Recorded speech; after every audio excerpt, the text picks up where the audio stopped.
Confesiones de un gángster económico. La cara oculta del imperialismo americano. John Perkins, 2004. A mis progenitores, Ruth Moody y Jason Perkins, que me enseñaron acerca de la vida y del amor y me infundieron el coraje que me ha permitido escribir este libro. Prefacio.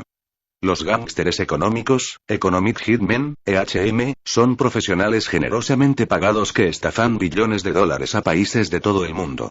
Canalizan el dinero del Banco Mundial, de la Agencia Internacional para el Desarrollo, USAID, y de otras organizaciones internacionales de ayuda, hacia las arcas de las grandes corporaciones, y los bolsillos del puñado de familias ricas que controla los recursos naturales del planeta.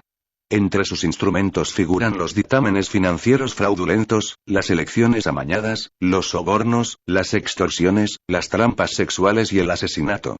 Ese juego es tan antiguo como los imperios, pero adquiere nuevas y terroríficas dimensiones en nuestra era de la globalización. Y lo sé bien, porque yo he sido un gángster económico.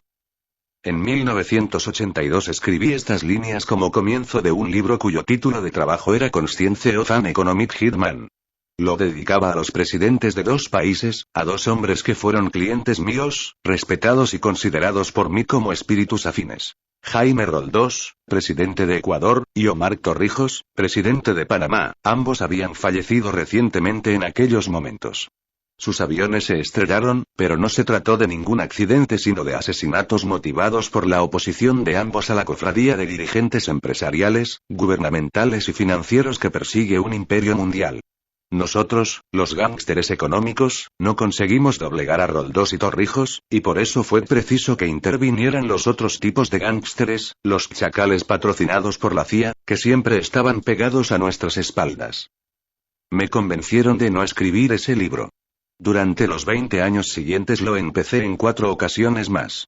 En cada una de ellas, mi decisión estuvo influida por hechos contemporáneos de la política internacional. La invasión de Panamá por Estados Unidos en 1989, la Primera Guerra del Golfo, el conato de invasión de Somalia y la irrupción de Osama Bin Laden. En todas ellas, amenazas o sobornos me indujeron a abandonarlo. En 2003, el presidente de una importante editorial, propiedad de una poderosa multinacional, leyó un borrador de lo que luego ha resultado ser Confesiones de un gángster económico. Lo calificó de relato fascinante que debía ser contado. A continuación sacudió la cabeza con una sonrisa triste, y me dijo que los ejecutivos de la oficina central pondrían objeciones, y que no podía arriesgarse a publicarlo. Me aconsejó que lo reescribiera en forma de novela. Podríamos lanzarte como novelista, a lo John le Carré o Graham Greene. Pero esto no es una novela. Es el relato real de mi vida. Otro editor más valeroso, y no perteneciente a ninguna multinacional, aceptó ayudarme a contarlo. Esta historia debe ser contada. Vivimos en una época de crisis terribles, y de oportunidades tremendas. La historia de este particular gángster, es la historia de cómo hemos llegado a donde estamos, y por qué nos enfrentamos actualmente a una crisis que parece insuperable. Y hay que contarlo porque necesitamos entender nuestros errores del pasado, si queremos hallarnos en situación de aprovechar las oportunidades futuras. Porque han ocurrido cosas como el 11S y la Segunda Guerra en Irak. Porque además de las 3.000 personas que murieron a manos de los terroristas el 11 de septiembre de 2001, otras 24.000 murieron ese día de hambre y de otras secuelas de la miseria. O mejor dicho, todos los días mueren 24.000 personas que no encuentran con qué alimentarse. Y lo más importante, esta historia hay que contarla porque hoy, por primera vez en la historia, existe un país capaz de cambiar todo eso mediante sus recursos, su dinero y su poder. Es el país en donde nací, y al que he servido como gángster económico. Estados Unidos de América del Norte. ¿Qué es lo que finalmente me convenció a ignorar las amenazas y los intentos de soborno? La respuesta breve es que tengo una hija, Jessica, licenciada universitaria y emancipada. Y que, recientemente, al comentarle que estaba considerando la publicación de este libro y participarle mis temores al respecto, me contestó: "No te preocupes, papá. Si van por ti, yo continuaré donde lo hayas dejado. Aunque solo sea por los nietos que espero darte algún día". Esa es la respuesta breve. La versión completa tiene que ver con mi dedicación al país en que me he criado, y mi amor a los ideales proclamados por sus padres fundadores. También con lo que considero mi deber para con la República Americana, que hoy promete la vida, la libertad y la búsqueda de la felicidad para todos, en todas partes. Y, por último, tiene que ver con mi decisión, tomada después del 11S, de no quedarme ocioso contemplando cómo los gángsteres económicos transforman esa república en un imperio global. He aquí la sinopsis de la versión completa que se hallará desarrollada, en carne y hueso, a lo largo de los capítulos siguientes. Este es un relato real. Lo he vivido minuto a minuto. Los paisajes, las personas, las conversaciones y los sentimientos que describo han formado parte de mi vida. Es mi biografía y, sin embargo, debo situarla en el contexto más amplio de los acontecimientos mundiales que han configurado nuestra historia, que nos han llevado a donde estamos hoy, y que conforman los cimientos del futuro de nuestros hijos. He procurado la máxima exactitud en la descripción de esas experiencias, gentes y conversaciones. Cuando comento hechos históricos o reconstruyo mis conversaciones con otras personas, he utilizado diversos instrumentos. Documentos publicados, registros y notas personales, recuerdos míos y de otros participantes, los 5 borradores empezados en otros tiempos y las narraciones históricas de otros autores, con preferencia para los recién publicados, y que revelan informaciones antes clasificadas o no disponibles por otros motivos. En las notas finales doy las referencias para el lector interesado que desee profundizar en estos temas. Mi editor me preguntó si realmente nos referíamos a nosotros mismos llamándonos gángsteres económicos. Le contesté que sí, aunque usábamos más a menudo las iniciales EHM. En efecto, el primer día de 1971 que empecé a trabajar con mi instructora, Claudine, esta me dijo: la misión que tengo asignada es hacer de ti un economic hitman. Y que nadie se entere de tu actividad, ni siquiera tu mujer. Y luego añadió, cambiando el tono de voz: cuando uno entra en esto, entra para toda la vida. Más adelante, casi nunca volvió a mencionar la expresión completa. Éramos, sencillamente, unos EHM. El cometido de Claudine es un ejemplo fascinante de la manipulación subyacente al negocio en el que me había incorporado. Era bella e inteligente, y sumamente eficaz. Detectó mis puntos débiles y supo explotarlos en su beneficio.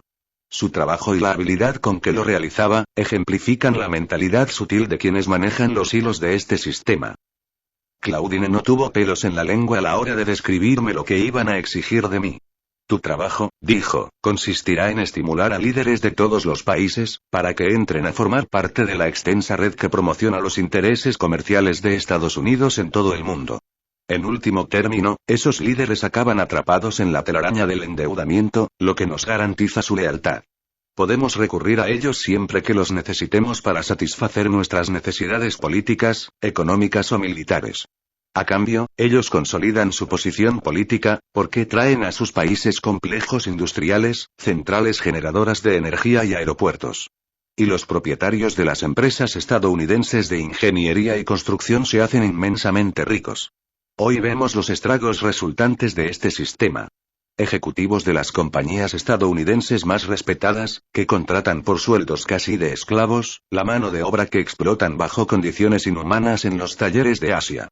Empresas petroleras que arrojan despreocupadamente sus toxinas a los ríos de la selva tropical, envenenando adrede a humanos, animales y plantas, y perpetrando genocidios contra las culturas ancestrales. Laboratorios farmacéuticos que niegan a millones de africanos infectados por el VIH los medicamentos que podrían salvarlos. En Estados Unidos mismo, 12 millones de familias no saben lo que van a comer mañana. El negocio de la energía ha dado lugar a una Enron. El negocio de las auditorías ha dado lugar a una Andersen. La quinta parte de la población mundial residente en los países más ricos tenía en 1960, 30 veces más ingresos que otra quinta parte, los pobladores de los países más pobres. Pero en 1995 la proporción era de 74-1. Estados Unidos gasta más de 87.000 millones de dólares en la guerra de Irak, cuando Naciones Unidas estima que con menos de la mitad bastaría para proporcionar agua potable, dieta adecuada, servicios de salud y educación elemental a todos los habitantes del planeta. Y nos preguntamos por qué nos atacan los terroristas. Algunos preferirían achacar nuestros problemas actuales a una conspiración organizada. Ya me gustaría que fuese tan sencillo. A los conspiradores se les puede capturar y llevar ante los tribunales. Pero este sistema nuestro lo impulsa a algo mucho más peligroso que una conspiración. Lo impulsa, no un pequeño grupo de hombres, sino un concepto que ha sido admitido como verdad sagrada. Que todo crecimiento económico es siempre beneficioso para la humanidad y que, a mayor crecimiento, más se generalizarán sus beneficios. Esta creencia tiene también un corolario. Que los sujetos más hábiles en atizar el fuego del crecimiento económico merecen alabanzas y recompensas, mientras que los nacidos al margen quedan disponibles para ser explotados. Es un concepto erróneo, naturalmente. Sabemos que en muchos países el crecimiento económico solo beneficia a un reducido estrato de la población, y que de hecho puede redundar en unas circunstancias cada vez más desesperadas para la mayoría. Viene a intensificar este efecto el corolario mencionado, de que los líderes industriales que impulsan este sistema merecen disfrutar de una consideración especial. Creencia que está en el fondo de muchos de nuestros problemas actuales, y tal vez es el motivo de que den tanto las teorías conspirativas. Cuando se recompensa la codicia humana, ésta se convierte en un poderoso inductor de corrupción. Si el consumo voraz de los recursos del planeta está considerado algo intocable, si enseñamos a nuestros hijos a emular a las personas con estas vidas desequilibradas, y si definimos a grandes sectores de la población como súbditos de una élite minoritaria, estamos invocando calamidades. Y estas no tardan en caer sobre nuestras cabezas. En su afán de progresar hacia el imperio mundial, empresas, banca y gobiernos, llamados en adelante, colectivamente, la corporatocracia, utilizan su poderío financiero y político para asegurarse de que las escuelas, las empresas y los medios de comunicación apoyen tanto el concepto como su corolario no menos falaz. Nos han llevado a un punto en que nuestra cultura global ha pasado a ser una maquinaria monstruosa, que exige un consumo exponencial de combustible y mantenimiento, hasta el extremo que acabará por devorar todos los recursos disponibles, y finalmente no tendrá más remedio que devorarse a sí misma. La corporatocracia no es una conspiración, aunque sus miembros sí suscriben valores y objetivos comunes. Una de las funciones de la corporatocracia estriba en perpetuar, extender y fortalecer el sistema continuamente. Las vidas de los triunfadores y sus privilegios, sus mansiones, sus yates, sus jets privados, se nos ofrecen como ejemplos sugestivos para que todos nosotros sigamos consumiendo, consumiendo y consumiendo. Se aprovechan todas las oportunidades para convencernos de que tenemos el deber cívico de adquirir artículos, y de que saquear el planeta es bueno para la economía y por tanto conviene a nuestros intereses superiores. Para servir a este sistema, se paga unos salarios exorbitantes a sujetos como yo. Si nosotros titubeamos, entra en acción un tipo de gángster más funesto, el chacal. Y si el chacal fracasa, el trabajo pasa a manos de los militares. Este libro es la confesión de un hombre que, en la época en que fui formaba parte de un grupo relativamente reducido. Este tipo de profesión es hoy más abundante. Sus integrantes ostentan títulos más eufemísticos y pululan por los pasillos de Monsanto, General Electric, Nike, General Motors, Walmart y casi todas las demás grandes corporaciones del mundo. En verdad, Confesiones de un gángster económico es su historia tanto como la mía. Y también es la historia de Estados Unidos, del primer imperio auténticamente planetario. El pasado nos ha enseñado que, o cambiamos de rumbo, o tenemos garantizado un final trágico. Los imperios nunca perduran. Todos han acabado muy mal. Todos han destruido culturas en su carrera hacia una dominación mayor, y todos han caído a su vez. Ningún país o grupo de países puede prosperar a la larga explotando a los demás. Este libro ha sido escrito para hacernos recapacitar y cambiar. Estoy convencido de que, cuando un número suficiente de nosotros cobre conciencia de cómo estamos siendo explotados por la maquinaria económica que genera un apetito insaciable de recursos del planeta, y crea sistemas promotores de la esclavitud, no seguiremos tolerándolo. Entonces nos replantearemos nuestro papel en un mundo en que, unos pocos nadan en la riqueza y la gran mayoría se ahoga en la miseria, la contaminación y la violencia. Y nos comprometeremos a emprender un viraje que nos lleve a la compasión, la democracia y la justicia social para todos. Admitir que tenemos un problema es el primer paso para solucionarlo. Confesar que hemos pecado es el comienzo de la redención. Que sirva este libro, pues, para empezar a salvarnos, para inspirarnos nuevos niveles de entrega e incitarnos a realizar nuestro sueño de una sociedad justa y decente. Nunca se habría escrito este libro sin las muchas personas cuyas vidas he compartido y que se describen en las páginas siguientes. Les agradezco las experiencias y sus enseñanzas. Con independencia de ello, doy las gracias a los que me animaron a salir del limbo y contar mi historia. Stepan Rechtschaffen, Billy Line Twist, Ann Kemp, Al Roce y las muchas personas que participaron en las giras y los grupos de trabajo de Dream Change, especialmente mis colaboradores F. Bruce, Lynn Roberts y Ricky Merrick Tendall, así como a mi increíble esposa y compañera durante 25 años, Winifred, y a mi hija Jessica. Quedo en deuda con muchos hombres y mujeres que aportaron revelaciones e información personales sobre la banca internacional, las multinacionales y las interioridades políticas de distintos países. Gracias especialmente a Michael Benelli, Sabrina Bologni, Juan Gabriel Carrasco, Jamie Grant, Tal Shaw y otros cuyos nombres recuerdo pero prefieren permanecer en el anonimato. Una vez concluido el original, Steven Piersanti, fundador de la editorial Barrett Coeller y brillante jefe de redacción, no solo tuvo el valor de aceptarlo sino que me ayudó a revisarlo una y otra vez, invirtiendo en ello incontable número de horas. Declaro mi profunda gratitud a Steven así como a Richard Pegg, quien me lo presentó, y también a Nova Brown, Randy Fiat, Alien Jones, Chris Lee, Jennifer Lis, Laurie Pellouchoud y Henry Williams, que leyeron y criticaron el original. A David Corten, que además de leerlo y criticarlo me hizo pasar por el aro hasta satisfacer sus exigentes y excelentes criterios. A Paul Fedorko, mi agente. A Valerie Brewster, que ha realizado el diseño gráfico del libro. Y a Todd Manza, mi corrector final, maestro de la palabra y gran filósofo. Especial gratitud merecen Evans y Basubramanian, director gerente de Barrett Coeller, y Ken Lupoff, Rick Wilson, María Jesús Aguiló, Pat Anderson, Marina Koch, Michael Crowley, Robin Donovan, Kristen Franz, Tiffany Lee, Caterina Lengrone, Diana Planner y el resto del personal de BK, donde el agente comprende la necesidad de aumentar la conciencia social y trabaja incesantemente para hacer de este mundo un lugar mejor.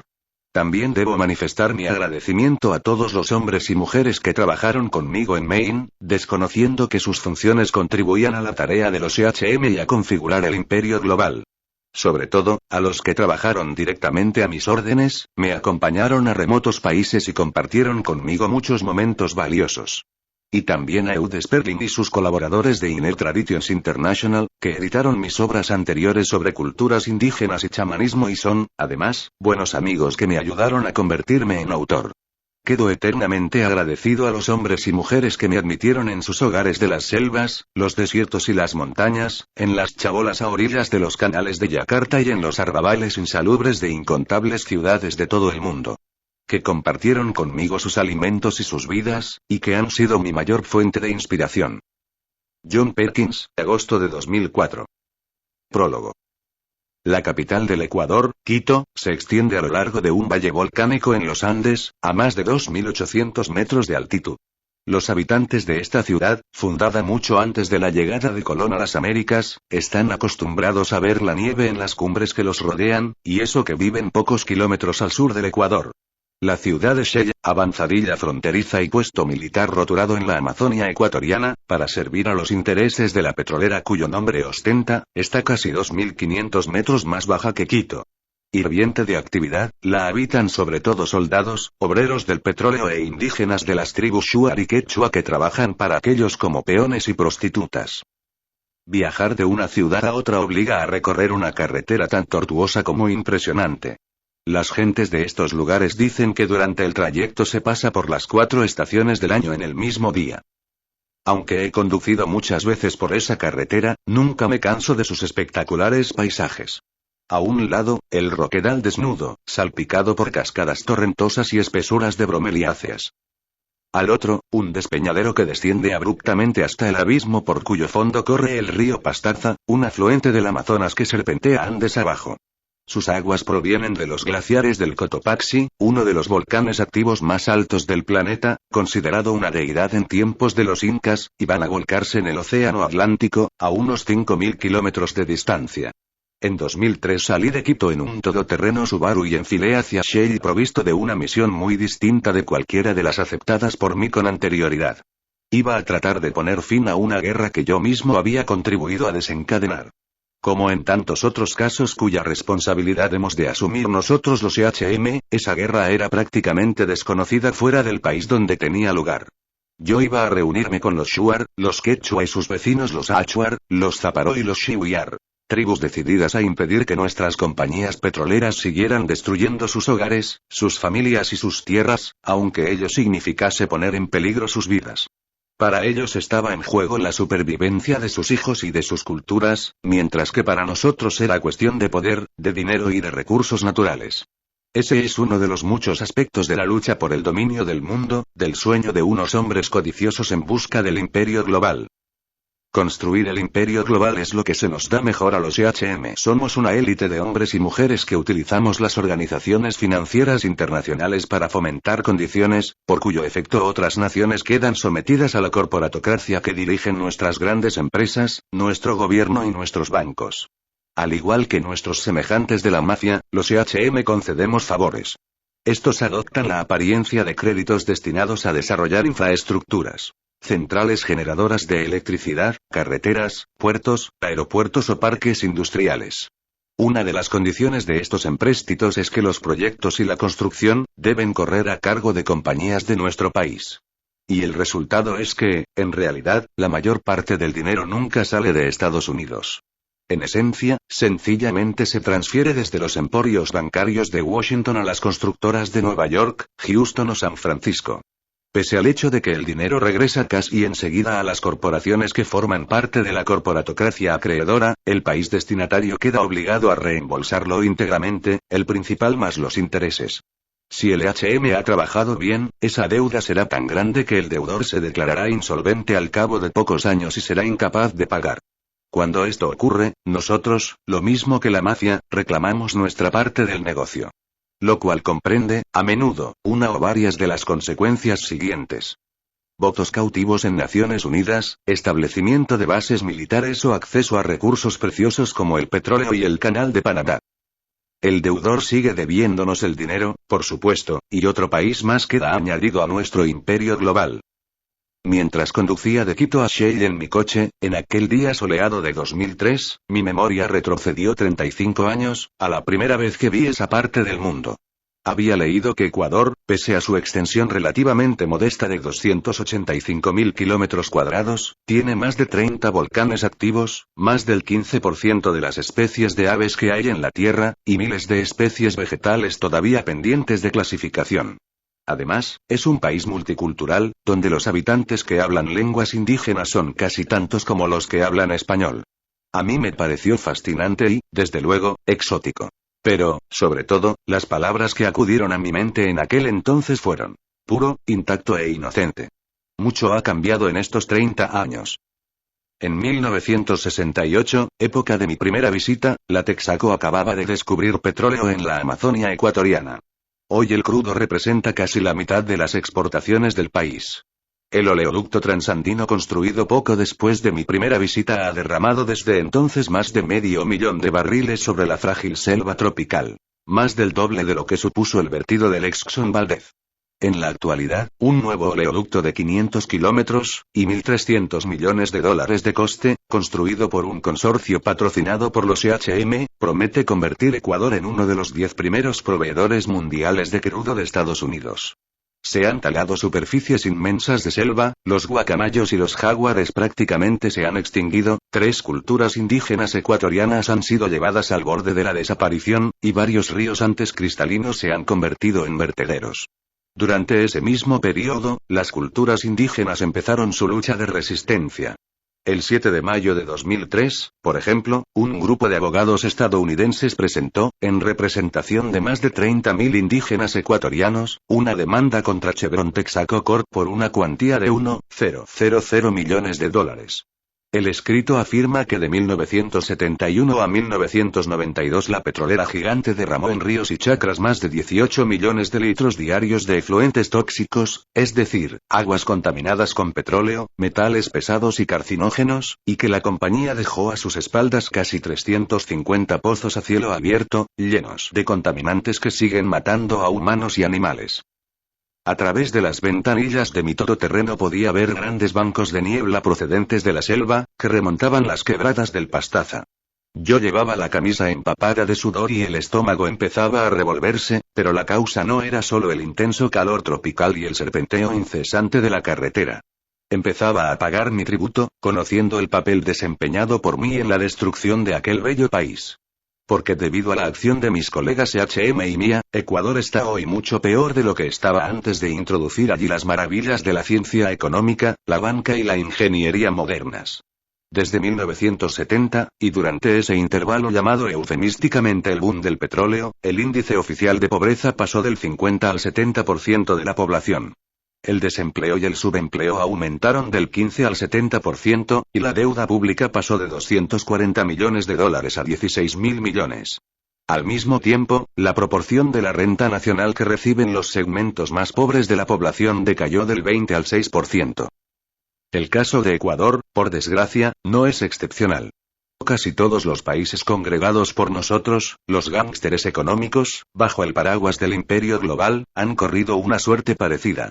La deuda del tercer mundo sobrepasa los $2,5 billones y su coste, más de $375.000 millones al año según datos de 2004, excede el total de lo que gasta el tercer mundo en sanidad y educación, y equivale a 20 veces toda la ayuda extranjera anual que reciben los países en vías de desarrollo. Más de la mitad de la población mundial sobrevive con menos de $2 al día por cabeza, más o menos lo mismo que recibía a comienzos de la década de 1970. Mientras tanto, en el tercer mundo el 1% de las familias más ricas acumula entre el 70 y el 90% de las fortunas privadas y del patrimonio inmobiliario de sus países, el porcentaje varía según el país que consideremos. Levanté el pie del acelerador para entrar en las calles de Baños, hermoso centro turístico famoso por sus balnearios. Las aguas termales proceden de ríos volcánicos subterráneos, que bajan del muy activo monte Tungurahua. Los niños corrieron junto al Subaru agitando los brazos y tratando de vendernos goma de mascar y caramelos. Luego dejamos Baños atrás. La espectacular belleza del panorama desapareció de súbito conforme salíamos del paraíso y entrábamos en una versión moderna del infierno de Dante. Sobre el río se alzaba un monstruo descomunal, una inmensa pared gris de hormigón que desentonaba allí por completo. Era algo absolutamente antinatural e incompatible con el paisaje. A mí, por supuesto, no tenía por qué sorprenderme su presencia. Sabía que estaba allí, al acecho, como si me esperase. La había visto muchas veces antes, y la había elogiado como símbolo de los grandes éxitos del gangsterismo económico. Aún así, se me puso la piel de gallina. Esa pared tan horrorosa como incongruente es el embalse que contiene la fuerza impetuosa del río Pastaza, y desvía sus aguas hacia unos gigantescos túneles excavados en la montaña, para transformar su energía en electricidad. Se trata de la planta hidroeléctrica de Agoyan. Con su potencia de 156 megavatios, abastece a las industrias que enriquecen a un puñado de familias ecuatorianas, y ha sido fuente de inenarrables desgracias para los campesinos y los pueblos indígenas que viven a orillas del río. Esa central hidroeléctrica no es más que uno de los muchos proyectos desarrollados gracias a mis esfuerzos y los de otros gángsteres económicos. Y esos proyectos son la razón de que Ecuador forme hoy parte del imperio global, y el motivo por el cual los Shuar, los Quechua y sus amigos, amenazan con la guerra a nuestras compañías petroleras. Gracias a estos proyectos, Ecuador está agobiado por la deuda externa hasta tal punto, que se ve obligado a dedicar una proporción exorbitante de su renta nacional a devolver los créditos, en vez de emplear su capital en mejorar la suerte de sus millones de ciudadanos, que viven en la pobreza extrema. El único recurso que Ecuador tiene para cumplir sus obligaciones con el extranjero, es la venta de sus selvas tropicales a las compañías petroleras. O más exactamente, una de las razones por las que el gangsterismo económico puso sus miras en el Ecuador, para empezar, fue que, según algunas estimaciones, el océano de petróleo encerrado en el subsuelo de su región amazónica, podría rivalizar con los yacimientos de Oriente Próximo. El imperio global reclama su parte del negocio en forma de concesiones de prospección y explotación. La demanda cobró especial urgencia después del 11 de septiembre de 2001, cuando Washington temió que se cerrasen las espitas de Oriente Próximo. Para colmo, Venezuela, el tercer proveedor de Estados Unidos, acababa de elegir a un presidente populista, Hugo Chávez, que se pronunciaba enérgicamente en contra de lo que él llamaba el imperialismo estadounidense, y amenazaba con recortar los suministros de petróleo a Estados Unidos. Los gángsteres económicos habíamos fracasado en Irak y en Venezuela, pero tuvimos éxito en Ecuador. En aquellos momentos se trataba de ordeñar la vaca hasta la última gota. El caso de Ecuador es típico de entre los países que los EHM han doblegado política y económicamente. De cada $100 de crudo extraídos de las selvas ecuatorianas, las petroleras reciben $75. Quedan $25, pero 3 de cada 4 de estos van destinados a saldar la deuda extranjera. Una parte del resto cubre los gastos militares y gubernamentales, lo que deja unos $50 para sanidad, educación y programas de asistencia social en favor de los pobres. Es decir, que de cada $100 arrancados a la Amazonia, menos de $3 van a parar a los más necesitados. Aquellas personas cuyas vidas se han visto perjudicadas por los pantanos, las perforaciones y los oleoductos, y que están muriendo por falta de alimentos y de agua potable. Todas estas personas, millones en Ecuador, miles de millones en todo el mundo, son terroristas en potencia. No porque crean en el comunismo, ni en el anarquismo, ni porque sean intrínsecamente perversas, sino porque están desesperadas, sencillamente. Al contemplar la presa hidráulica me pregunté, tal como me ha pasado en otros muchos lugares del mundo, ¿cuándo pasarán a la acción esas personas? Como los colonos de Norteamérica contra Inglaterra hacia la década de 1770, o los criollos contra los españoles a comienzos del siglo XIX. La sutileza de los constructores de este imperio moderno, deja en evidencia a los centuriones romanos, los conquistadores españoles y las potencias coloniales europeas de los siglos XVIII y XIX. Nosotros los EHM somos hábiles. Hemos aprendido las enseñanzas de la historia. No llevamos espada al cinto. No usamos armaduras ni uniformes que nos diferencien de los demás. En países como Ecuador, Nigeria e Indonesia vamos vestidos como los maestros de escuela o los tenderos locales. En Washington y París adoptamos el aspecto de los burócratas públicos y los banqueros. Parecemos gente modesta, normal. Inspeccionamos las obras de ingeniería y visitamos las aldeas depauperadas. Profesamos el altruismo y hacemos declaraciones a los periódicos locales sobre los maravillosos proyectos humanitarios a que nos dedicamos. Desplegamos sobre las mesas de reunión de las comisiones gubernamentales, nuestras previsiones contables y financieras, y damos lecciones en la Harvard Business School sobre los milagros macroeconómicos. Somos personajes públicos, sin nada que ocultar. O por lo menos nos presentamos como tales y como tales se nos acepta. Así funciona el sistema. Pocas veces hacemos nada ilegal, porque el sistema mismo está edificado sobre el subterfugio. El sistema es legítimo por definición. No obstante, y esa es una salvedad esencial, cuando nosotros fracasamos interviene otra especie mucho más siniestra, la que nosotros, los gángsteres económicos, denominamos chacales. Esos sí son émulos más directos de aquellos imperios históricos que he mencionado. Los chacales siempre están ahí, agazapados entre las sombras. Cuando ellos actúan, los jefes de Estado caen, o tal vez mueren en accidentes violentos. Y si resulta que también fallan los chacales, como fallaron en Afganistán e Irak, entonces resurgen los antiguos modelos. Cuando los chacales fracasan, se envía a la juventud estadounidense a matar y morir. Mientras dejaba atrás el monstruo, la pared mastodóntica de hormigón gris que encarcela el río, noté de nuevo el sudor que empapaba mis ropas y la angustia que me atenazaba el estómago. Me dirigía hacia la selva para reunirme con los pueblos indígenas, decididos a luchar hasta el último hombre para frenar a ese imperio que yo había contribuido a crear, y me invadían los remordimientos. ¿Cómo era posible que se hubiese metido en tan sucios asuntos un chico de pueblo, un muchacho provinciano de New Hampshire? Me preguntaba.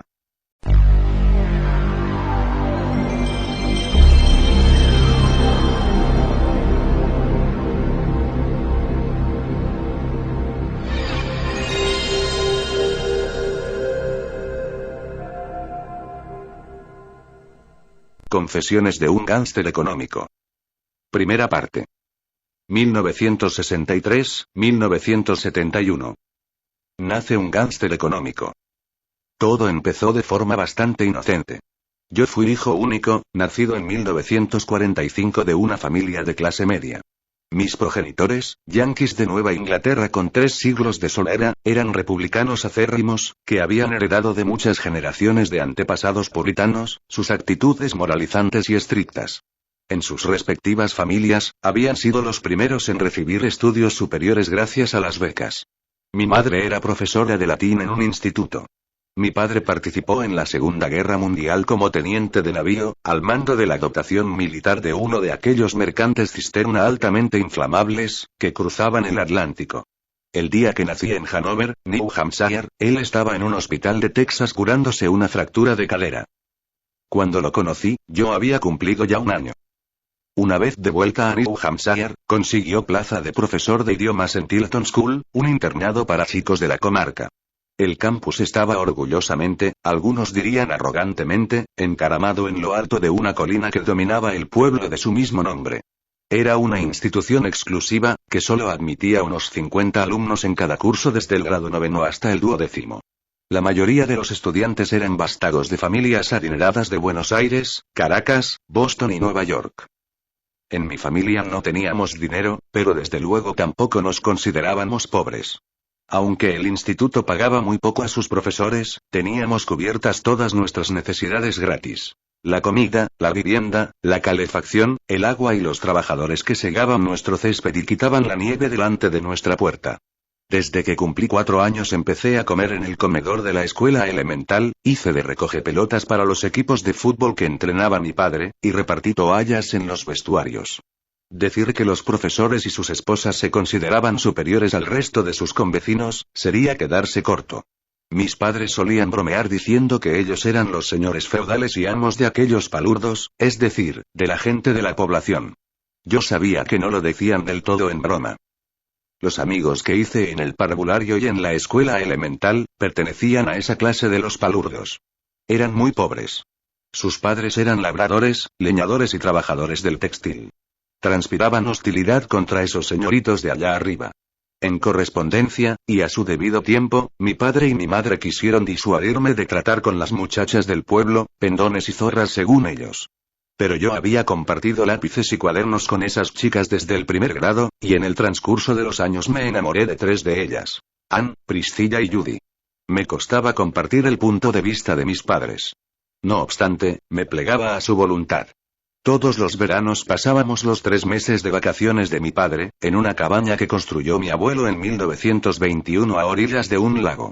Estaba rodeada de bosque, y por la noche oíamos las lechuzas y los pumas. No teníamos vecinos. Yo era el único niño en todo el entorno que se pudiese abarcar a pie. Al principio me pasaba los días haciendo como que los árboles eran caballeros de la tabla redonda y damas en apuros, llamadas Ann, Priscilla o Judy, según el año. Mi pasión, de eso estaba yo convencido, era tan fuerte como la de Lanzarote por la reina Ginebra, y más secreta todavía. A los 14 obtuve una beca para estudiar en el Tilton. A instancias de mis padres corté todo contacto con la población, y nunca más vi a mis antiguos amigos. Cuando mis nuevos compañeros marchaban de vacaciones a sus mansiones y a sus apartamentos de verano, yo me quedaba solo en la colina. Sus novias acababan de ser presentadas en sociedad. Yo no tenía novia. No conocía a ninguna chica que no fuese una zorra. Había dejado de tratar con ellas, y ellas me olvidaron. Estaba solo y tremendamente frustrado. Mis padres eran unos maestros de la manipulación. Me aseguraban que yo era un privilegiado por gozar de tan magnífica oportunidad, y que algún día lo agradecería. Encontraría a la esposa perfecta, a la mujer capaz de satisfacer nuestras elevadas normas morales. Yo hervía por dentro. Necesitaba compañía femenina y sexo. No dejaba de pensar en las llamadas zorras.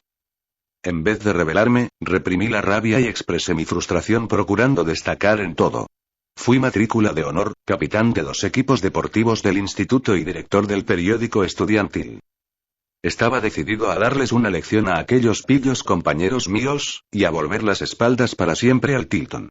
Durante el último curso conseguí una beca como deportista para Brown, y otra por calificaciones para Middlebury. Preferí Brown, sobre todo porque me atraían más los deportes, y porque estaba ubicada en una ciudad. Mi madre era licenciada por Middlebury y mi padre se había sacado allí su título de máster, así que ellos preferían Middlebury, y eso que Brown era una de las universidades privadas de más prestigio. ¿Y si te rompes una pierna, entonces qué? Me preguntó mi padre. Es mejor aceptar la beca por calificaciones. Yo me resistía. A mi modo de ver, Middlebury no era más que una versión aumentada y corregida del Instituto Tilton, solo que no estaba en la parte rural de New Hampshire sino en la parte rural de Vermont. Cierto que era mixta, pero yo me vería pobre, y ricos a casi todos los demás. Por otra parte, hacía 4 años que no trataba con compañeras del género femenino. Me faltaba aplomo, me sentía descolocado y avergonzado. Le supliqué a papá que me permitiera saltarme un año, o dejarlo. Quería mudarme a Boston, vivir la vida, conocer mujeres. Él dijo que ni hablar. ¿Cómo haré creer que preparo para la universidad a los hijos de otros, si no soy capaz de hacer que se ponga a estudiar el mío? Se preguntaba. Con el tiempo he comprendido que la vida se compone de una serie de coincidencias. Todo depende de cómo reaccionamos a ellas, de cómo ejercitamos eso que algunos llaman libre albedrío. Las opciones que adoptamos, dentro de los límites que nos imponen los altibajos del destino, determinan lo que somos. En Midlebury ocurrieron dos coincidencias que tuvieron un papel principal en mi vida. La primera se presentó bajo la forma de un iraní, hijo de un general que era consejero privado del Shah. La segunda fue una hermosa joven que se llamaba Anne, lo mismo que mi ídolo de la infancia. El primero, a quien llamaremos en adelante Farah, había sido futbolista profesional en Roma. Estaba dotado de una constitución atlética, pelo negro ensortijado, ojos grandes de mirada aterciopelada y unos modales y un carisma que lo hacían irresistible para las mujeres. Lo contrario de mí en muchos aspectos. Me esforcé mucho por conquistar su amistad, y él me enseñó muchas cosas que me fueron muy útiles en los años venideros. También conocí a Anne. Aunque salía en serio con un muchacho que iba a otra universidad, en cierta manera me adoptó. Nuestra relación platónica fue el primer amor auténtico que yo había conocido. Farah me animó a beber, a frecuentar las fiestas, a no hacer caso de mis padres. Deliberadamente había decidido abandonar los estudios, romperme la pierna académica para rebatir el argumento de mi padre. Mis calificaciones cayeron en picada y perdí la beca. En mitad del segundo año decidí dejar la universidad. Mi padre me amenazó con el repudio, mientras Farah me incitaba. Irrumpí en el despacho del decano y me despedí de la institución. Fue un momento crucial de mi vida. Farah y yo celebramos en un bar de la ciudad mi última noche de universitario. Un granjero borracho, un coloso de hombre, se encaró conmigo porque según él estaba guiñándole el ojo a su esposa. Me levantó en vilo y me arrojó contra la pared. Farah se interpuso, sacó una navaja y le rajó la mejilla al campesino. Luego cruzó el local conmigo a rastras y escapamos por una ventana para salir a una cornisa de roca que se asomaba al Hotel Creek. Saltamos, y siguiendo por la orilla del río conseguimos regresar a la residencia. La mañana siguiente, cuando me interrogó el servicio de orden, mentí y negué tener ningún conocimiento del incidente.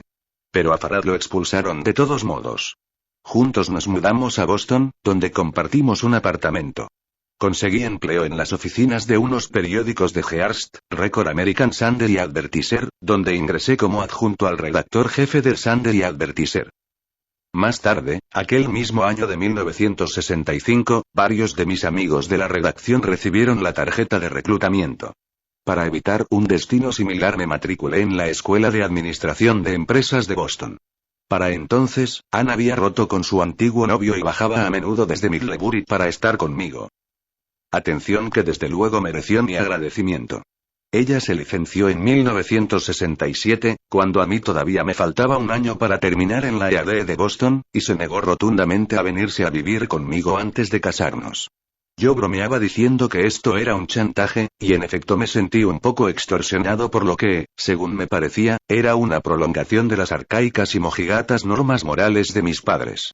Pero lo pasábamos bien juntos y yo deseaba estarlo más, así que nos casamos. El padre de Anne era un ingeniero brillante que había puesto a punto el sistema automático de navegación para una importante categoría de misiles, lo que le valió un alto cargo en el departamento naval. Su mejor amigo, un hombre al que Anne llamaba tío Frank, no era Frank, pero le llamaremos así en este libro, era un ejecutivo del máximo nivel en la Agencia Nacional de Seguridad National Security Agency, NSA, el menos conocido y en muchos aspectos el más importante de los servicios de espionaje estadounidenses. Poco después de nuestro matrimonio, los militares me llamaron para la revisión física, que pasé, de modo que me enfrentaba a la perspectiva de ir destinado al Vietnam una vez terminase los estudios. La idea de pelear en el sudeste asiático me desgarraba emocionalmente, aunque la guerra siempre me ha fascinado. A mí me amamantaron con las historias de mis antepasados de la época colonial, entre los cuales figuran patriotas como Thomas Paine y Ethan Allen, y había visitado en Nueva Inglaterra y en el estado de Nueva York, todos los escenarios de las batallas que se recuerdan de las guerras del francés, contra los indios y de la independencia contra los ingleses. A decir verdad, cuando intervinieron en el sudeste asiático, las primeras unidades de fuerzas especiales del ejército, estuve a punto de alistarme. Pero luego fui cambiando de opinión, a medida que los medios de comunicación denunciaban las atrocidades y las contradicciones de la política estadounidense. A menudo me preguntaba de parte de quién se habría colocado Paine. Estaba seguro de que habría abrazado la causa de nuestro enemigo el Vietcong. Fue tío Frank quien me sacó del apuro, al decirme que un empleo en la NSA permitía solicitar prórroga y aplazar la entrada en el servicio militar. Gracias a su mediación, fui entrevistado varias veces en su agencia, incluida una penosa jornada de interrogatorios bajo el detector de mentiras. A mí se me dijo que esas pruebas servirían con el fin de determinar mi idoneidad para ser reclutado y entrenado por la NSA. En caso afirmativo suministrarían además un perfil de mis puntos fuertes y débiles, que serviría para planificar mi carrera. Dada mi actitud en cuanto a la guerra de Vietnam, yo estaba seguro de no pasar las pruebas. Cuando me lo preguntaron, confesé que en mi condición de ciudadano leal a su país yo estaba en contra de la guerra.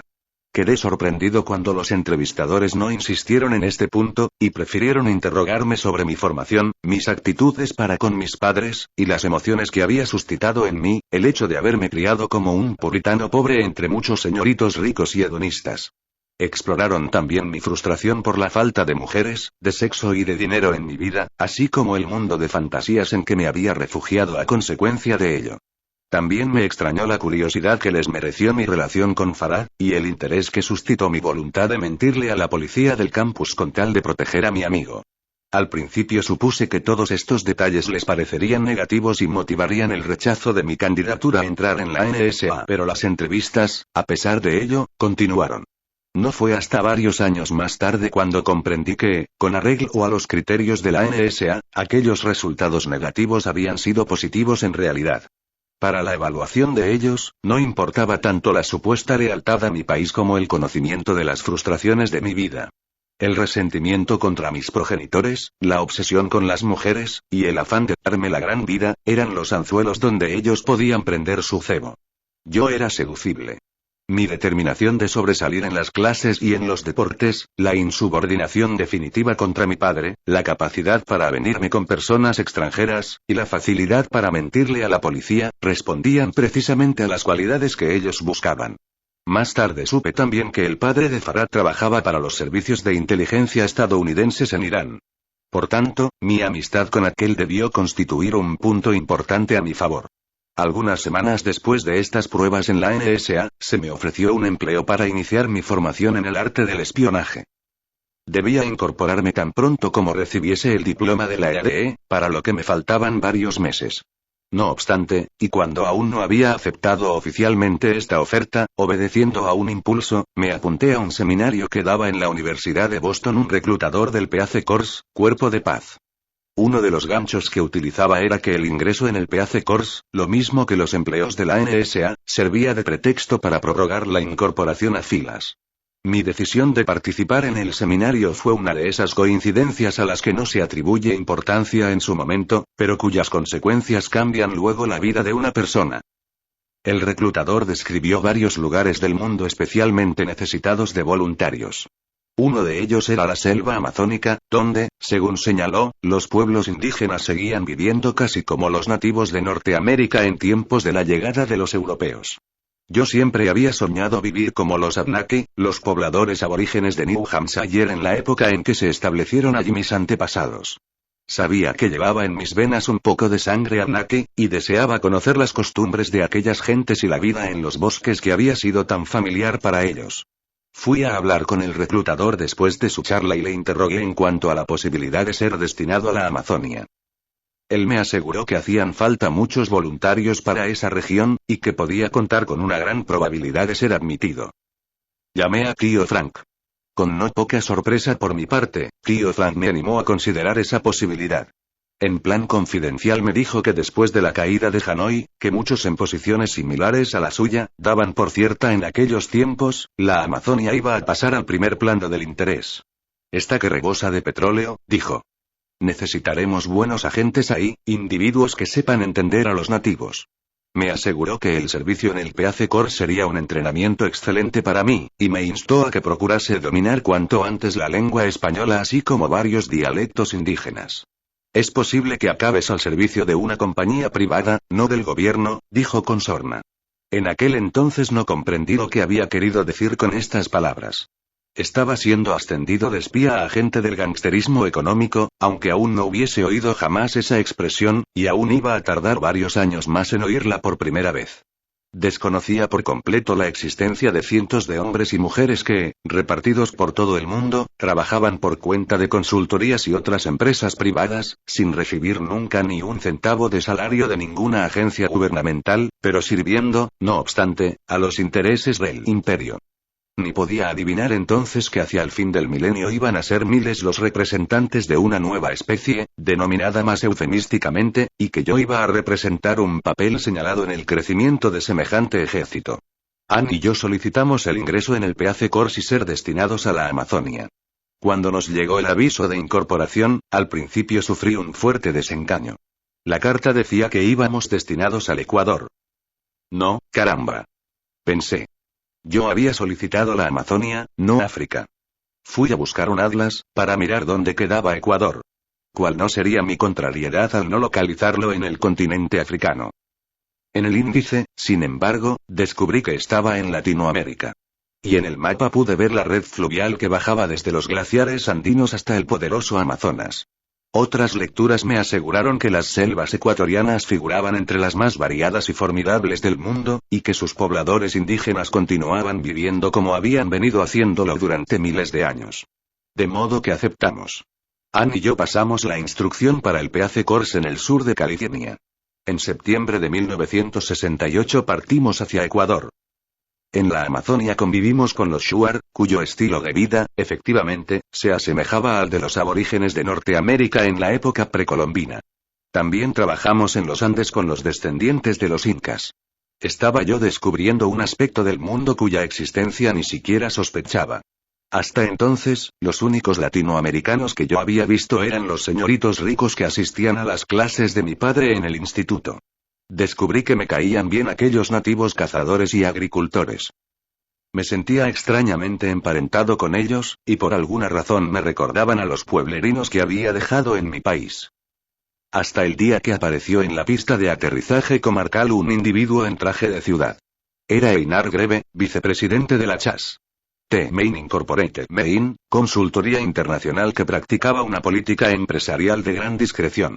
Por entonces, estaba encargado de estudiar si el Banco Mundial debía prestar a Ecuador y países limítrofes, los miles de millones de dólares necesarios para la construcción de embalses hidroeléctricos y otras infraestructuras. Además, Einar era coronel de la Reserva estadounidense. Para empezar, se puso a hablarme de las ventajas de trabajar para una compañía como Main. Cuando mencioné que había sido admitido por la NSA antes de ingresar en el Peace Corps, y que estaba considerando la posibilidad de incorporarme a aquella, él puso en mi conocimiento que algunas veces actuaba de enlace con la NSA. Mientras lo decía, me miraba de una manera que me hizo sospechar que venía con el encargo de evaluar mi capacidad, entre otras cosas. Hoy creo que estaba poniendo al día mi perfil y, sobre todo, tratando de calibrar mis aptitudes para sobrevivir en unos entornos que la mayoría de mis compatriotas juzgarían hostiles. Pasamos juntos un par de días en el Ecuador y luego seguimos en contacto por correo. Él me había pedido que le enviase informes sobre las perspectivas económicas del país. Yo tenía una pequeña máquina de escribir portátil y me gustaba escribir, de manera que atendí su petición con mucho gusto. En el plazo de un año le envié a Einar unas 15 cartas bastante extensas. En ellas especulaba sobre el porvenir económico y político del Ecuador, y comentaba la creciente intranquilidad de las comunidades indígenas enfrentadas a las compañías petroleras, a las agencias internacionales de desarrollo, y a otras tentativas de introducirlos en el mundo moderno aunque fuese a puntapiés. Cuando nuestra tournée con Peace Corps finalizó, Einar me invitó a una entrevista de empleo en la sede central que tenía Main en Boston. En una conversación privada conmigo subrayó que, si bien el negocio principal de Main eran los proyectos de ingeniería, últimamente su principal cliente, el Banco Mundial, venía indicándole que contratase a economistas, a fin de elaborar los pronósticos económicos indispensables, para determinar la viabilidad y la magnitud de los mencionados proyectos. Y me confesó que antes de hablar conmigo, había contratado a 3 economistas muy cualificados, de credenciales impecables. 2 profesores y un licenciado. Pero habían fracasado miserablemente. Ninguno de ellos estaba en condiciones de elaborar proyecciones económicas sobre países donde no se cuenta con estadísticas fiables, explicó Einar. Además, siguió diciendo, ninguno de ellos había aguantado hasta la fecha de expiración de sus contratos, cuyas condiciones incluían desplazamientos a lejanas regiones de países como Ecuador, Indonesia, Irán y Egipto, para entrevistar a los dirigentes locales, e inspeccionar personalmente las perspectivas de desarrollo económico. Uno de ellos sufrió una crisis nerviosa en una remota aldea panameña. La policía del país tuvo que escoltarlo hasta el aeropuerto y meterlo en el avión de regreso a Estados Unidos. Las cartas que enviaste me dieron a entender que no se te caen los anillos y que sabes buscar datos cuando no están disponibles. Y después de ver tus condiciones de vida en el Ecuador, creo que podrás sobrevivir casi en cualquier parte. Por último, me contó que había despedido ya a uno de aquellos economistas, y que estaba dispuesto a hacer lo mismo con los otros dos si yo aceptaba su ofrecimiento. Así fue como, en enero de 1971, me vi candidato a un empleo de economista en Maine. Acababa de cumplir 26 años, la edad mágica a la que ya no podía alcanzarme la tarjeta de reclutamiento. Lo consulté con Ann y su familia. Ellos me animaron a aceptarlo, en lo que me pareció notar la influencia del tío Frank. Entonces recordé su comentario sobre la posibilidad de acabar trabajando para una compañía privada. Sobre esto nunca se comentó nada de manera explícita, pero tuve la convicción de que mi empleo en Maine era consecuencia de las disposiciones tomadas por tío Frank 3 años antes, sumando mis experiencias en Ecuador y mi disposición para enviar informes sobre la situación económica y política de el país. Sentí vértigo durante varias semanas y andaba por ahí con el ego bastante henchido. Yo solo tenía una licenciatura por la Universidad de Boston, poca cosa para ingresar en el Servicio de Estudios Económicos de tan empingorotada consultoría. Muchos ex compañeros míos de Boston rechazados por los militares y que habían continuado estudios hasta el máster y otros títulos de tercer ciclo, se morirían de envidia cuando lo supieran. Me veía a mí mismo como brillante agente secreto destinado en países exóticos, acostado en una tumbona al lado de la piscina de mi hotel de lujo, el martini en la mano y rodeado de espectaculares mujeres en bikini. Eran solo fantasías, pero más tarde hallé que contenían algún elemento verdadero. Aunque Einar me había contratado como economista, pronto descubrí que mi verdadera misión iba mucho más allá, y se asemejaba mucho más a las de James Bond de lo que parecía a primera vista. Para toda la vida. En términos legales, podría decirse que Maine era un coto cerrado. Apenas el 5% de sus 2.000 empleados, los llamados socios principales, tenían todas las acciones. Su posición era muy envidiada. No solo mandaban sino que además se llevaban la mayor parte del pastel. Su actitud fundamental, la discreción.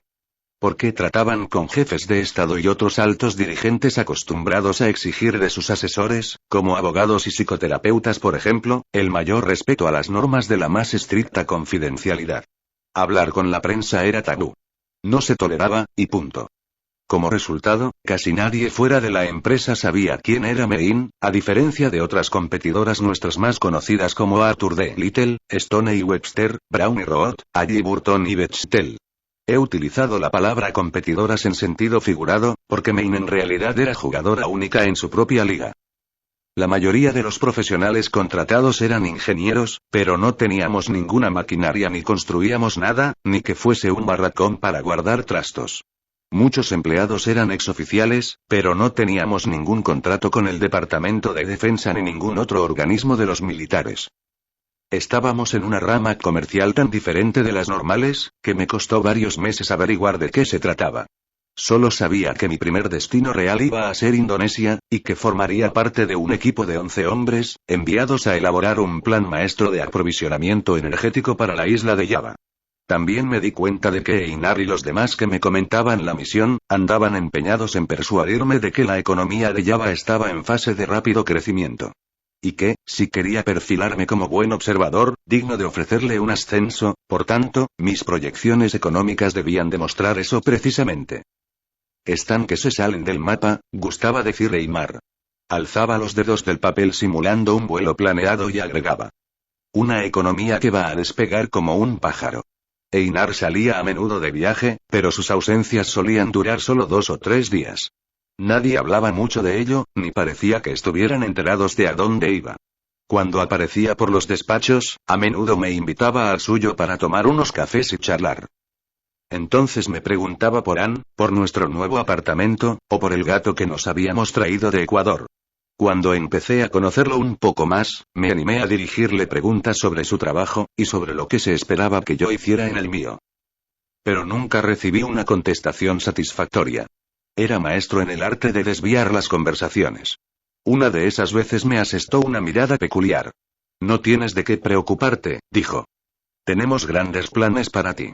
El otro día estuve en Washington y, se interrumpió a sí mismo, con una sonrisa inescrutable.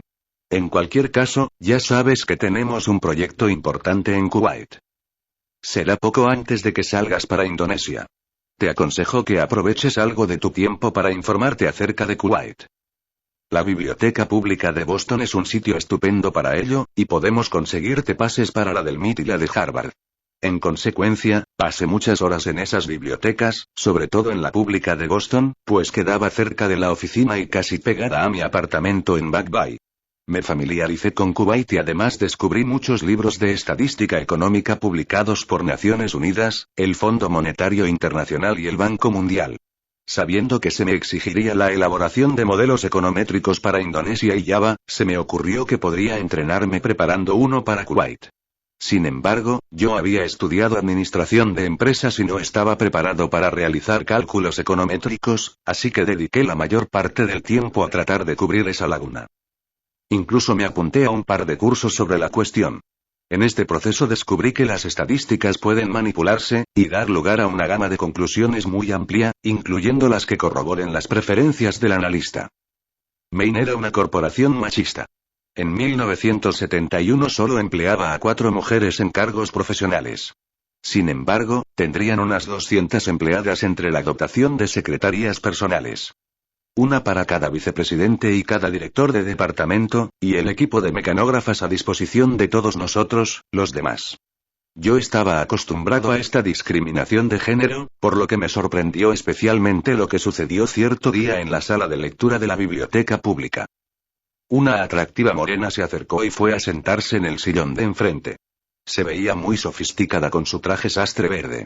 Al observarla mientras procuraba hacerme el indiferente, o el disimulado, me pareció algunos años mayor que yo.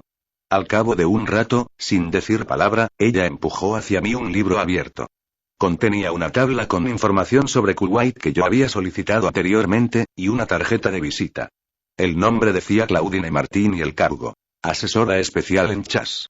T. Main, Incorporated. Al levantar los ojos me tropecé con la seductora mirada de sus ojos verdes. Ella me tendió la mano. Tengo instrucciones de ayudarte en tu preparación, anunció. No podía creer que aquello me estuviera sucediendo a mí. A partir del día siguiente nos reunimos en el apartamento que Claudine tenía en Beacon Street, no lejos de las oficinas centrales de Main en el Prudential Center. En nuestra primera hora de diálogo, me manifestó que mi posición era poco común y exigía, entre otras cosas, la más estricta confidencialidad. Me explicó por qué nadie me había dado una descripción de mi puesto de trabajo. Nadie estaba autorizado a hacerlo, excepto ella. Y por último me aclaró que su misión consistía en hacer de mí un gángster económico. La expresión evocaba asociaciones de gabardinas largas y revólveres ocultos. Se me escapó una risa nerviosa, que me dejó un poco avergonzado. Ella sonrió y me aseguró que el efecto humorístico era uno de los motivos de la elección del término. ¿Quién se lo va a tomar en serio?, comentó. Confesé mi total ignorancia en cuanto a las funciones de un gángster económico. No eres el único, rió ella. Somos una especie rara y estamos en un negocio sucio. Nadie debe conocer tu actividad, ni siquiera tu mujer. A continuación se puso seria y agregó: voy a hablarte con plena franqueza y voy a enseñarte todo lo que sé durante las semanas de que disponemos. Después de eso, te tocará a ti decidir. Será una decisión definitiva. Cuando se entra en esto, se entra para toda la vida. Después de esta conversación casi nunca volvió a utilizar la expresión completa de Economic Hitman. Éramos unos EHM y nada más. Ahora sé una cosa que desconocía entonces. Que Claudine aprovechó todas mis debilidades, recogidas en el perfil de mi carácter trazado por la NSA. Ignoro quién le comunicaría la información, si fue INAR, la NSA, el Departamento de Personal de Main, o alguna otra fuente. Pero supo explotarla con maestría. Aplicó una combinación de seducción física y manipulación verbal, que parecía expresamente diseñada para mí. Y sin embargo, luego la he visto utilizada numerosas veces en muchos tipos diferentes de negociación, cuando el convite es cuantioso y hay mucha prisa por cerrar el lucrativo acuerdo. Ella supo, desde el primer momento, que yo jamás pondría en peligro mi matrimonio con la revelación de unas actividades clandestinas que, según dejó claro con brutal franqueza, me obligarían a sumergirme en aguas más bien turbias. En cuanto a quién le pagaba su salario, en realidad no tengo ni la menor idea, aunque tampoco tengo razones para dudar de que fuese efectivamente Maine, como decía su tarjeta. En aquella época yo era demasiado ingenuo y muy tímido, y estaba demasiado confuso para formular las preguntas que hoy me parecen obvias. Claudine enumeró los dos objetivos principales de mi trabajo. En primer lugar, yo debía justificar los grandes créditos internacionales cuyo dinero regresaría canalizado hacia Maine y otras compañías estadounidenses, como Bechtel, Halliburton, Stoney Webster y Brown y Root, en pago de grandes proyectos de ingeniería y construcción.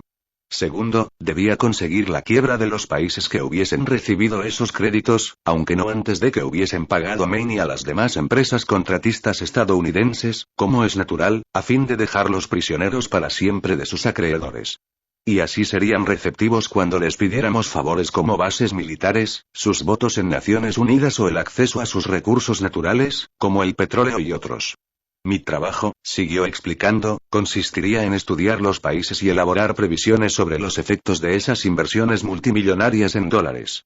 Concretamente, debía producir estudios que anticipasen el ritmo del desarrollo económico a 20 o 25 años vista, y que evaluasen el impacto de una serie de proyectos. Por ejemplo, si se tomaba la decisión de prestar $1.000 millones a un país para disuadir a sus dirigentes de alinearse al lado de la Unión Soviética, yo tendría que comparar las ventajas de invertir dicha suma, en centrales generadoras de energía o en una nueva red nacional de ferrocarriles, o en un sistema de telecomunicaciones. O si las órdenes eran que se le concediese al país la oportunidad de dotarse de un moderno sistema público de suministro eléctrico, yo debía presentar cifras que demostrasen que dicho sistema produciría un desarrollo económico suficiente para justificar la cuantía del empréstito. En todos los casos, el factor crítico era el Producto Interior Bruto, PBI. Ganaba el proyecto que produjese el mayor crecimiento anual del PBI. Y cuando fuese uno solo el proyecto considerado, mis cifras demostrarían que su realización produciría superiores beneficios en términos del PBI. En cada uno de estos proyectos, el aspecto tácito era la intención de originar sustanciosos beneficios para las contratistas, y hacer muy feliz al puñado de las familias más ricas e influyentes del país receptor. Al mismo tiempo, dicho país quedaba sumido en la dependencia financiera por muchos años, y cautiva la voluntad de sus dirigentes políticos. Y así en todo el mundo. Cuanto más grandes los créditos, mejor. La carga de la deuda privaría de atenciones sanitarias, educación y otros beneficios sociales a los ciudadanos más pobres, también durante muchos años, pero eso no se tomaba en consideración. Claudine y yo discutimos con franqueza la naturaleza engañosa del PBI. Por ejemplo, puede reflejarse un crecimiento del PBI incluso cuando éste aproveche a una sola persona, como podría ser el caso del propietario único de la empresa monopolizadora de un servicio público, y aunque la mayoría de la población quede agobiada por el lastre de la deuda. Los ricos se vuelven cada vez más ricos, y los pobres cada vez más pobres. Pero desde el punto de vista estadístico, el resultado figura como un progreso económico. Lo mismo que la ciudadanía estadounidense en general, muchos empleados de Maine creían que estábamos haciendo favores a los países donde se construían las centrales eléctricas, las carreteras y los puertos. Nuestras escuelas y nuestros periódicos nos han enseñado a percibir como actos de altruismo todo lo que hacemos. En los años transcurridos he escuchado muchas veces comentarios como el siguiente. Puesto que no hacen más que salir a quemar nuestra bandera y a manifestarse delante de nuestra embajada, ¿por qué no nos vamos de su condenado país y que se revuelquen en su propia miseria? Las personas que dicen cosas así, muchas veces tienen diplomas que certifican su excelente educación. Pero esas personas no tienen ni idea de que establecemos embajadas en todos los países del mundo para servir a nuestros intereses. Y estos, durante la segunda mitad del siglo XX, se han concretado en la metamorfosis de la República estadounidense en un imperio global. Pese a sus títulos, las personas aludidas son tan ignorantes como aquellos colonizadores del siglo XVIII, cuando creían a pies juntillas que los indios que peleaban por defender sus tierras eran siervos del diablo.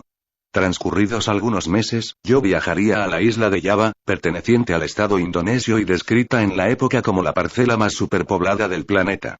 Dicho sea de paso, Indonesia era país productor de petróleo, además de musulmán y semillero de actividades comunistas. Es la ficha siguiente del dominó después de Vietnam. Es preciso que nos ganemos a los indonesios. Si ellos también se unen al bloque comunista, bueno, me dijo una vez Claudine cruzándose la garganta con el dedo índice mientras sonreía dulcemente. Limitémonos a decir que debes presentar una proyección muy optimista sobre esa economía, y de cómo prosperará una vez que estén construidas todas esas centrales y líneas de distribución eléctrica.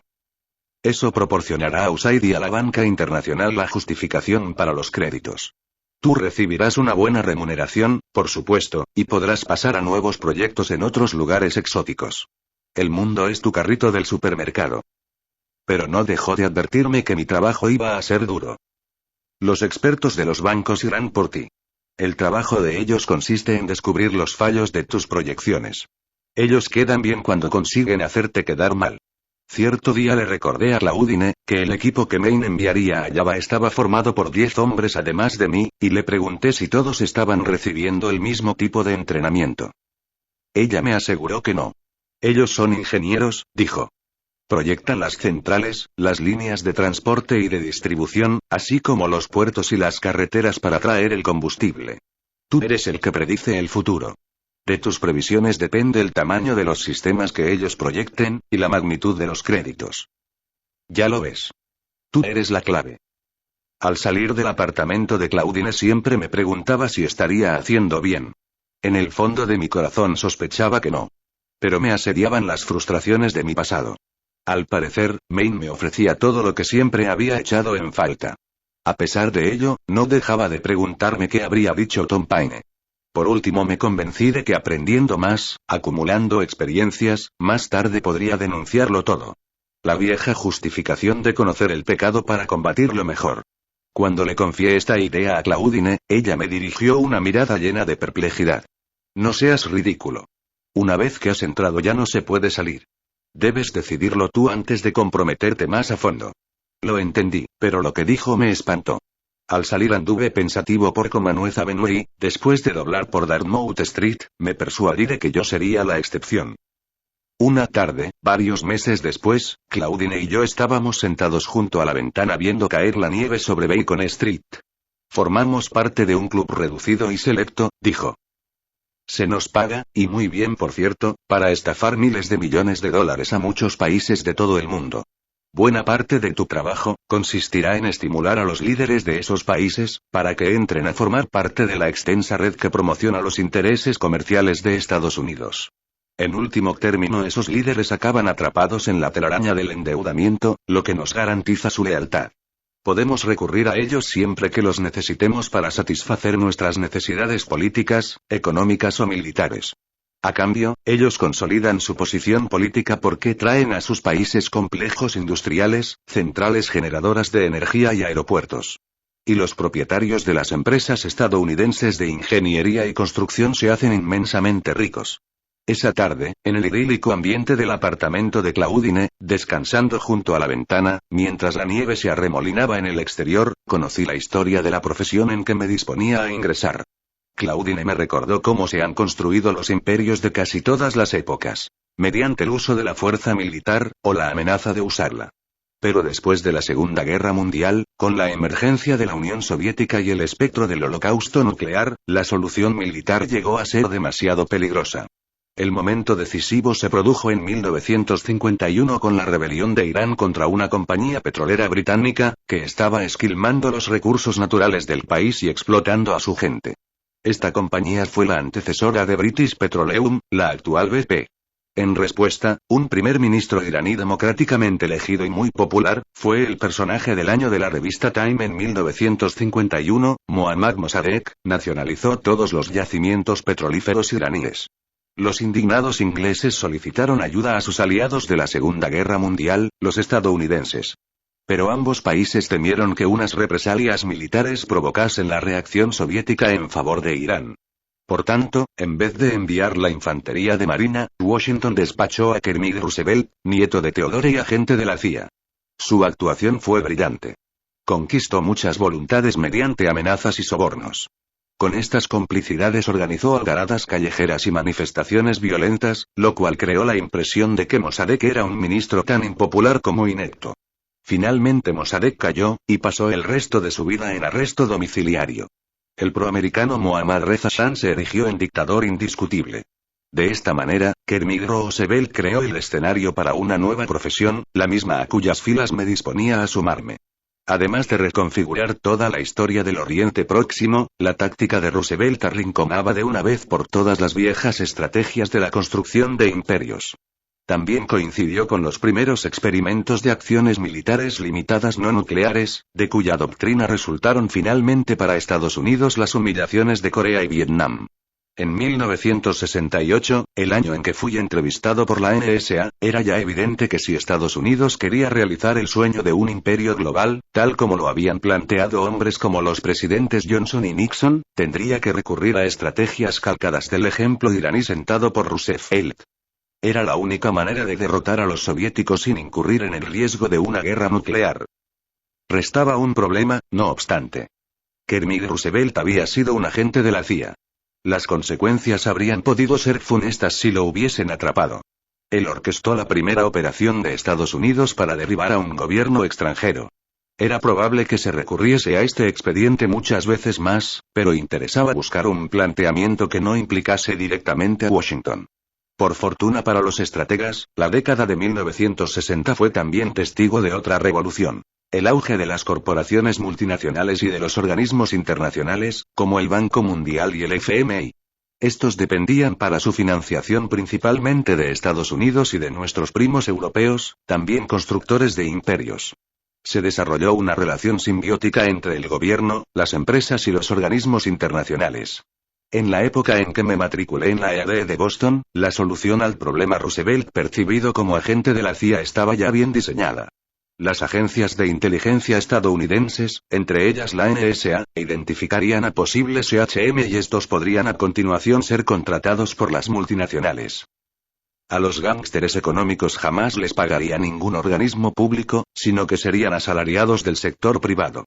En consecuencia, su trabajo sucio, caso de resultar descubierto, sería atribuido a la codicia de las empresas, no a la política gubernamental. Las compañías que los contratasen, aunque pagadas por las agencias gubernamentales, y sus colaboradores necesarios de la banca internacional, con dinero del contribuyente, no estaban sometidas a la fiscalización del Congreso ni a los criterios de la opinión pública. Además quedarían protegidas por un escudo legislativo cada vez más sólido, formado por leyes sobre la propiedad comercial, el comercio internacional y restrictivas de la libertad de información. Ya lo ves, concluyó Claudine. No somos más que la segunda generación, herederos de la tradición gloriosa que comenzó cuando tú estabas en el tercer año de la escuela elemental. Indonesia. Lecciones de gangsterismo económico. Además de prepararme para mi nueva carrera, hice muchas lecturas sobre Indonesia. Cuanto más sepas acerca de un país antes de visitarlo, más fácil te resultará la tarea, me había aconsejado Claudine. Me lo tomé a pecho. Cuando Colón zarpó en 1492, lo que buscaba era Indonesia, conocida entonces como las Islas de las Especias. En toda la época colonial estuvieron consideradas un tesoro mucho más importante que las Américas. En especial Java, con sus ricas telas, sus fabulosas especias y sus opulentos reinos, era la joya de la corona y el escenario de violentas rivalidades entre los aventureros españoles, holandeses, portugueses y británicos. Holanda quedó vencedora en 1750, pero si bien controlaron Java, los holandeses necesitaron más de 150 años para llegar a dominar los confines del archipiélago. Durante la Segunda Guerra Mundial, los japoneses invadieron Indonesia. Poca resistencia pudieron ofrecer las guarniciones holandesas. De ello resultaron terribles padecimientos para los indonesios y en especial para los javaneses. Después de la rendición del Japón surgió un líder carismático, Sukarno, que declaró la independencia. Tras 4 años de hostilidades, los holandeses finalmente arriaron la bandera el 27 de diciembre de 1949, y devolvieron la soberanía a un pueblo que no había conocido otra cosa más que guerras y dominaciones durante más de 3 siglos. Sukarno fue el primer presidente de la nueva república. Gobernar Indonesia, sin embargo, se evidenció como un reto mucho más difícil que derrotar a los holandeses. Ese archipiélago de unas 17.500 islas, lejos de ser homogéneo, era un hervidero de tribalismos, culturas divergentes, docenas de idiomas y dialectos y grupos étnicos que albergaban enemistades seculares. Los conflictos eran frecuentes y brutales, y Sukarno intervino con mano de hierro. Disolvió el parlamento en 1966 e hizo nombrar presidente vitalicio en 1963. Selló estrechas alianzas con los regímenes comunistas a cambio de instructores y material militar. Envió sus tropas pertrechadas por los rusos a la vecina Malasia, en un intento de extender el comunismo por el sudeste asiático, y merecer así la aprobación de los líderes socialistas del planeta. Surgió la oposición, y hubo un golpe de Estado en 1965. Sukarno se salvó de ser asesinado solo gracias a la astucia de su amante. Muchos de sus altos mandos militares y colaboradores más íntimos tuvieron menos suerte. La sucesión de los hechos recuerda a la de Irán en 1953. En el desenlace final, se echó la culpa de todo al Partido Comunista y en especial a sus facciones prochinas. Las matanzas subsiguientes, inducidas por los militares, hicieron de 300.000 a medio millón de víctimas, según estimaciones. El líder de los golpistas, el general Suharto, asumió la presidencia en 1968. En 1971 el interés de Estados Unidos en alejar a Indonesia de la órbita comunista era enorme, porque el desenlace de la guerra de Vietnam empezaba a verse muy incierto. El presidente Nixon había iniciado una serie de retiradas de tropas en verano de 1969, y Estados Unidos empezaba a adoptar una estrategia nueva, de un tipo más global. El objetivo de dicha estrategia consistía en contrarrestar el efecto dominó, es decir, evitar que los países fuesen cayendo uno tras otro bajo regímenes comunistas. Se fijaron las prioridades en un par de países, pero Indonesia era la clave. El proyecto de electrificación de Maine era parte de un plan más amplio con el objeto de asegurar el dominio estadounidense en el sudeste asiático. La premisa de la política exterior estadounidense era que Suharto se pondría al servicio de Washington de la misma manera que el Shah en Irán. Además, Estados Unidos confiaba en que aquel país sirviera de modelo para otros de la región. En parte, Washington basaba su estrategia en la suposición de que las ventajas logradas en Indonesia repercutirían positivamente sobre todo el mundo islámico y particularmente en la explosiva región del Oriente Próximo. Por si eso no fuese incentivo suficiente, Indonesia tenía además yacimientos de petróleo. No se conocía con exactitud ni el tamaño ni la calidad de sus reservas, pero los sismólogos de las petroleras rebosaban optimismo en cuanto a sus posibilidades. Mientras empollaba los libros de la biblioteca pública de Boston, mi entusiasmo aumentaba. Mi imaginación me sugería una vida de aventuras. Como empleado de Maine, iba a reemplazar el espartano estilo de vida del Peace Corps por un tren mucho más espléndido y lujoso. Mis ratos con Claudine habían significado ya la realización de una de mis fantasías.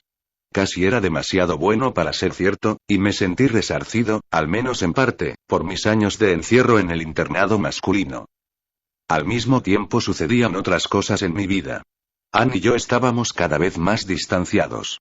Supongo que debió darse cuenta de que yo llevaba una doble vida. Yo me justificaba ante mí mismo, acudiendo al resentimiento que había provocado el casarme por obligación. Aunque ella siempre estuvo a mi lado, y soportó conmigo la aspereza de la misión del Peace Corps en Ecuador, para mí Anne seguía representando la continuación de aquella pauta de sumisión a las voluntades de mis padres. Ahora que paso revista a los acontecimientos, estoy seguro de que mi relación con Claudine también tuvo mucho que ver, por supuesto. Esto no podía mencionárselo a Anne, pero ella lo adivinaba.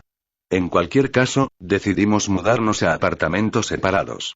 Cierto día de 1971, faltaba más o menos una semana para la fecha de partida a Indonesia, al llegar al piso de Claudine vi la mesita de la sala puesta con un surtido de canapés y quesos variados, y también una buena botella de Beaujolais. Ella me recibió con un brindis.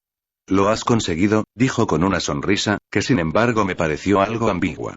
«Ya eres de los nuestros». Charlamos alegremente como media hora. Y luego, mientras apurábamos la botella, me dirigió una mirada que nunca le había visto. «Jamás le hables a Anne de nuestros encuentros», dijo con voz enérgica. «Nunca te lo perdonaría, y además negaría haberte conocido alguna vez». Después de asestarme otra ojeada tan severa que por primera vez llegué a sentirme amenazado, soltó una carcajada sarcástica y agregó: «Si mencionaras algo de esto, la vida podría llegar a ponerse peligrosa para ti». Quedé petrificado. La sensación fue terrible. Pero más tarde, mientras regresaba solo al Prudential Center, admiré la astucia del procedimiento. De hecho, todas nuestras entrevistas habían ocurrido en el apartamento de ella. No existía ninguna prueba de nuestra relación, ni mediación alguna demostrable por parte de Van Edemen. Por otro lado, tuve que reconocer que me había hablado con franqueza, sin tratar de torcer mi voluntad como lo hicieron mis padres con lo de Tilton y lo de Midlebury. Salvar a una nación del comunismo. Yo tenía una visión idealizada de Indonesia, el país donde iba a vivir durante los próximos 3 meses.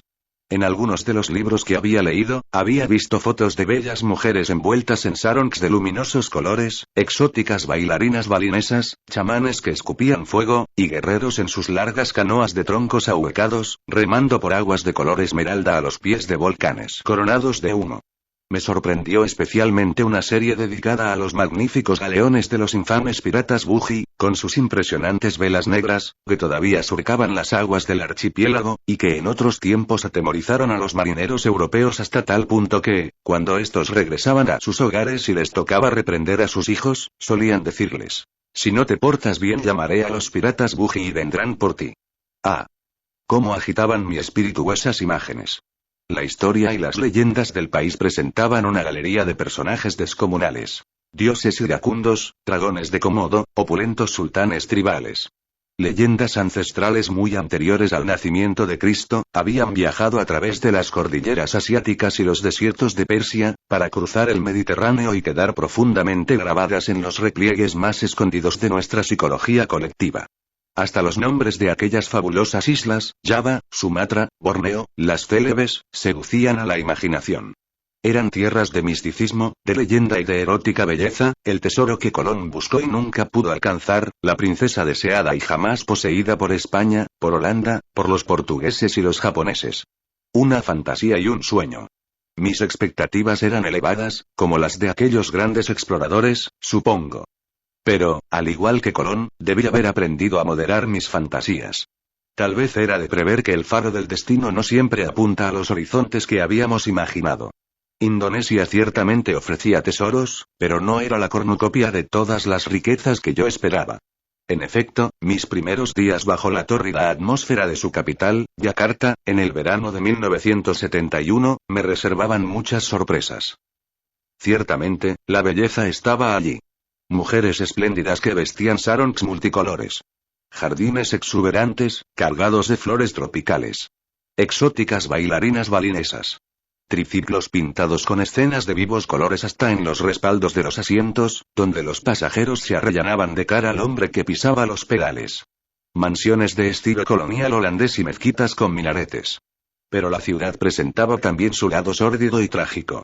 Leprosos que alzaban muñones ensangrentados en vez de manos. Muchachas que vendían su cuerpo a cambio de unas monedas. Los canales construidos por los holandeses, antaño espléndidos, convertidos en cloacas a cielo abierto. Barracas de cartón donde vivían familias enteras, sobre los vertederos que cubrían las orillas de los ríos de aguas inmundas.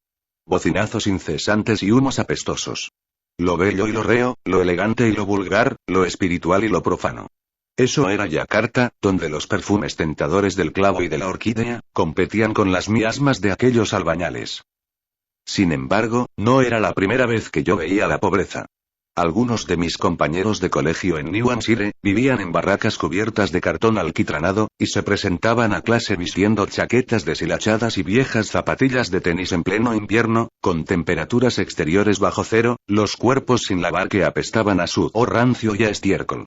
En los Andes había convivido con campesinos cuya dieta consistía casi exclusivamente de maíz seco y patatas, y donde a veces parecía que los recién nacidos tenían tantas probabilidades de morir como de llegar a cumplir su primer año. La pobreza, pues, no me era desconocida, pero no estaba preparado para lo de Yakarta. Nuestro grupo se alojaba en el hotel más elegante de la ciudad, por supuesto, que era el Intercontinental Indonesia, propiedad de la Pan American Airlines como todos los de la cadena Intercontinental, presente en todo el planeta.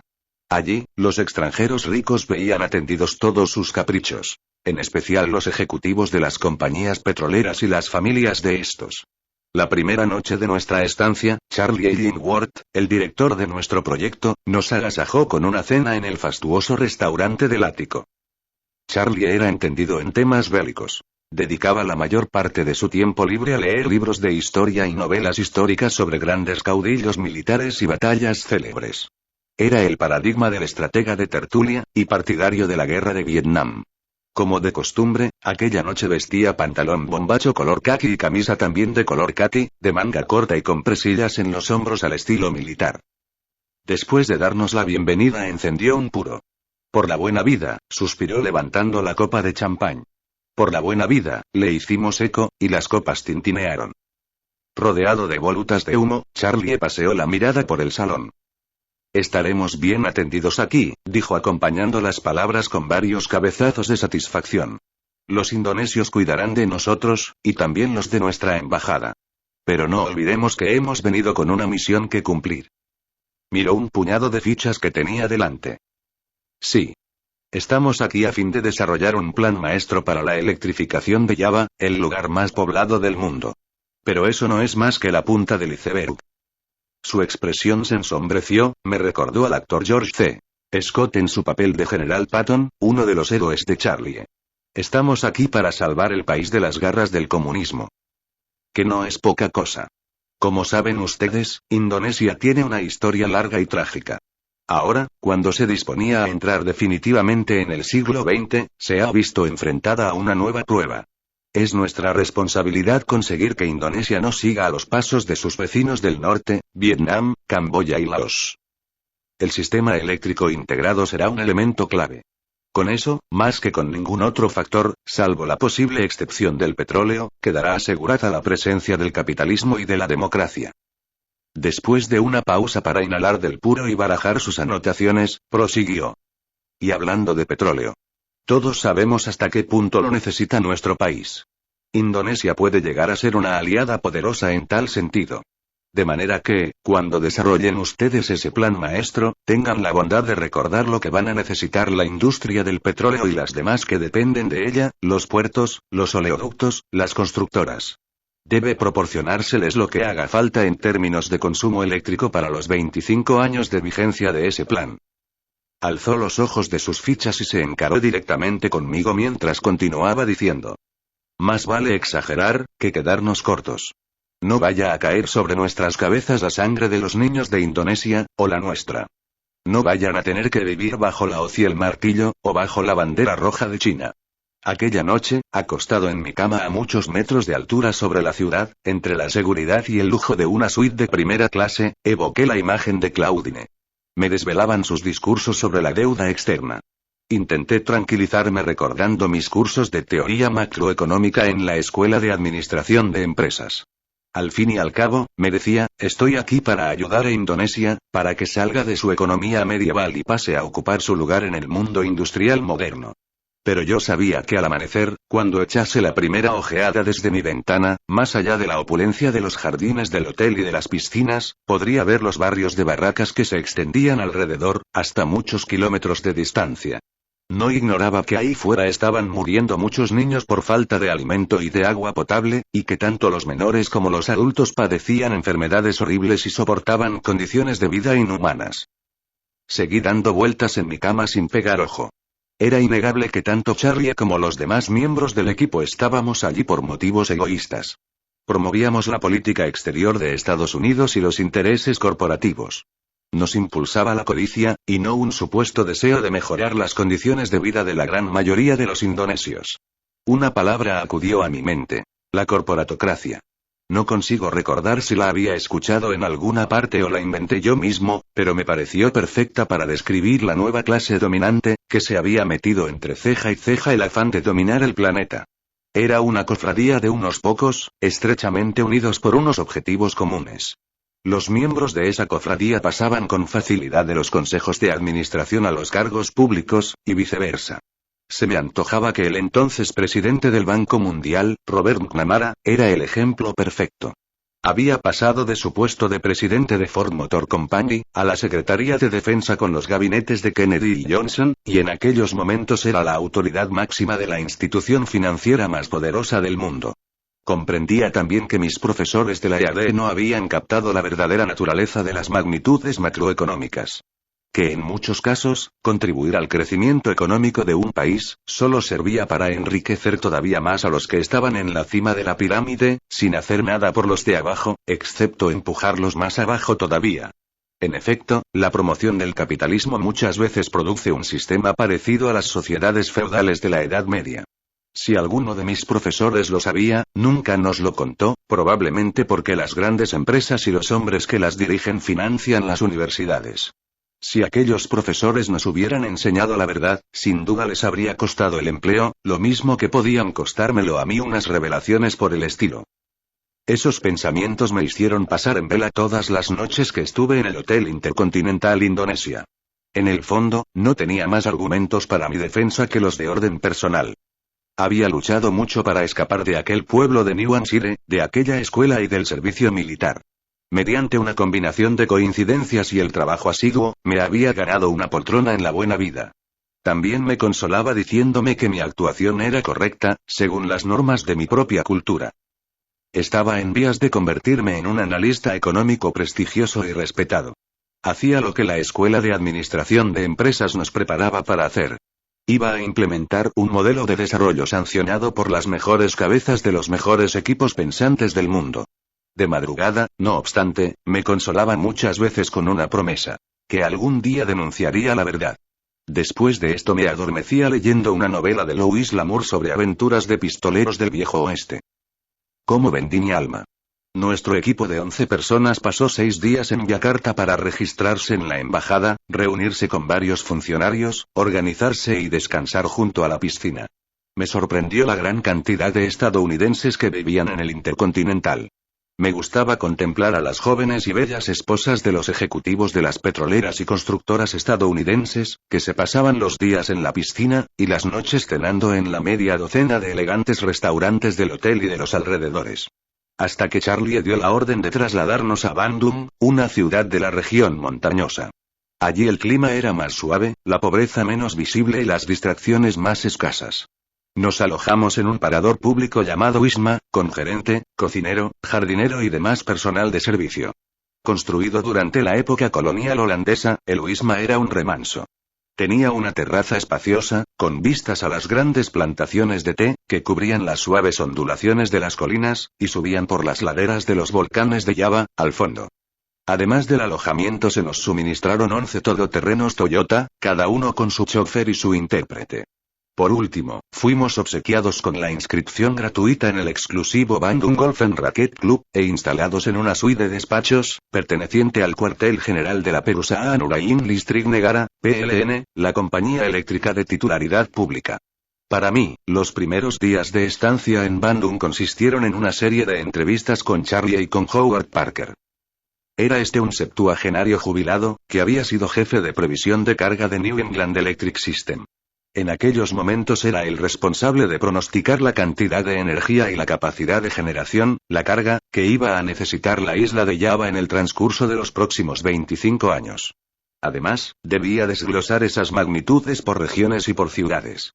Y como la demanda de electricidad guarda una correlación estrecha con el crecimiento económico, las previsiones de Parker dependían de mis proyecciones económicas. Los demás del equipo elaborarían entonces el plan maestro con arreglo a estos datos, lo que significaba ubicar y proyectar las centrales generadoras, las líneas de transporte y distribución, y los sistemas de transporte del combustible para abastecer las centrales, todo ello bajo la condición de satisfacer nuestras predicciones con la mayor eficiencia posible. Durante nuestras reuniones, Charlie subrayaba sin cesar la importancia de mi trabajo, y me incordiaba con la necesidad de ser muy optimista en mis proyecciones. Claudine tenía razón. Yo era la clave de todo el plan maestro.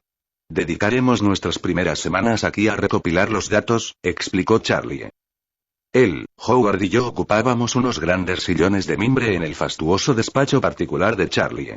Las paredes estaban decoradas con tapices de batik, que representaban batallas de la antigua epopeya hindú del Ramayana. Charlie exhalaba varadas de un grueso puro. Los ingenieros van a reunir información detallada del sistema eléctrico actual, de las capacidades portuarias, las carreteras, los ferrocarriles y todo eso. Y luego, apuntándome con el puro, añadió: necesitaremos que trabaje usted con rapidez. A finales del primer mes, Howard necesitará poder hacerse una idea bastante exacta de la envergadura de los milagros económicos que se producirán cuando conectemos la nueva red. A finales del segundo mes, se necesitará un desglose detallado por regiones, y el último mes acabaremos de atar cabos sueltos. Estos plazos son críticos. Vamos a ponernos manos a la obra y a colaborar estrechamente, de manera que antes de salir del país, tengamos la seguridad de haber reunido toda la información necesaria. Mi lema es: todos en casa para el Día de Acción de Gracias. No vamos a volver aquí. Howard aparentaba ser un abuelete cordial y amable, pero no tardé en darme cuenta de que era un viejo amargado, desengañado de la vida. Nunca consiguió llegar a la cumbre en New England Electric System, y por eso estaba lleno de resentimiento. Me postergaron porque no quise avenirme a la política de la compañía, me repitió varias veces. Jubilado a la fuerza, e incapaz de convivir en casa con su mujer, aceptó el trabajo de asesor para Maine. Aquella era su segunda misión, y tanto Einar como Charlie me habían advertido que desconfiase de él. Lo describían con términos como obstinado, ruin y vengativo. En realidad, Howard fue uno de mis mejores maestros, aunque yo no supiera verlo así por aquel entonces. Él no recibió el tipo de entrenamiento que Claudine me había dispensado a mí. Supuse que lo consideraban demasiado viejo, o tal vez demasiado tozudo. O quizá lo empleaban solo provisionalmente, hasta que consiguieran fichar a otro más flexible, como yo, y que trabajase con plena dedicación. En todo caso, desde el punto de vista de ellos, aquel hombre era un problema.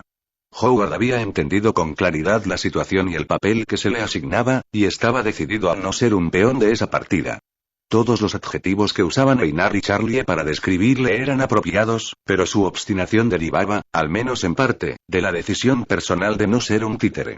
No creo que nunca hubiese oído el término gánster económico, pero sabía que pretendían utilizarle para promover una forma de imperialismo con la que él no estaba de acuerdo. Después de una de nuestras reuniones con Charlie, me llevó aparte. Usaba audífono, y se puso a manipular el diminuto cajetín que llevaba debajo de la camisa, y que servía para regular el volumen.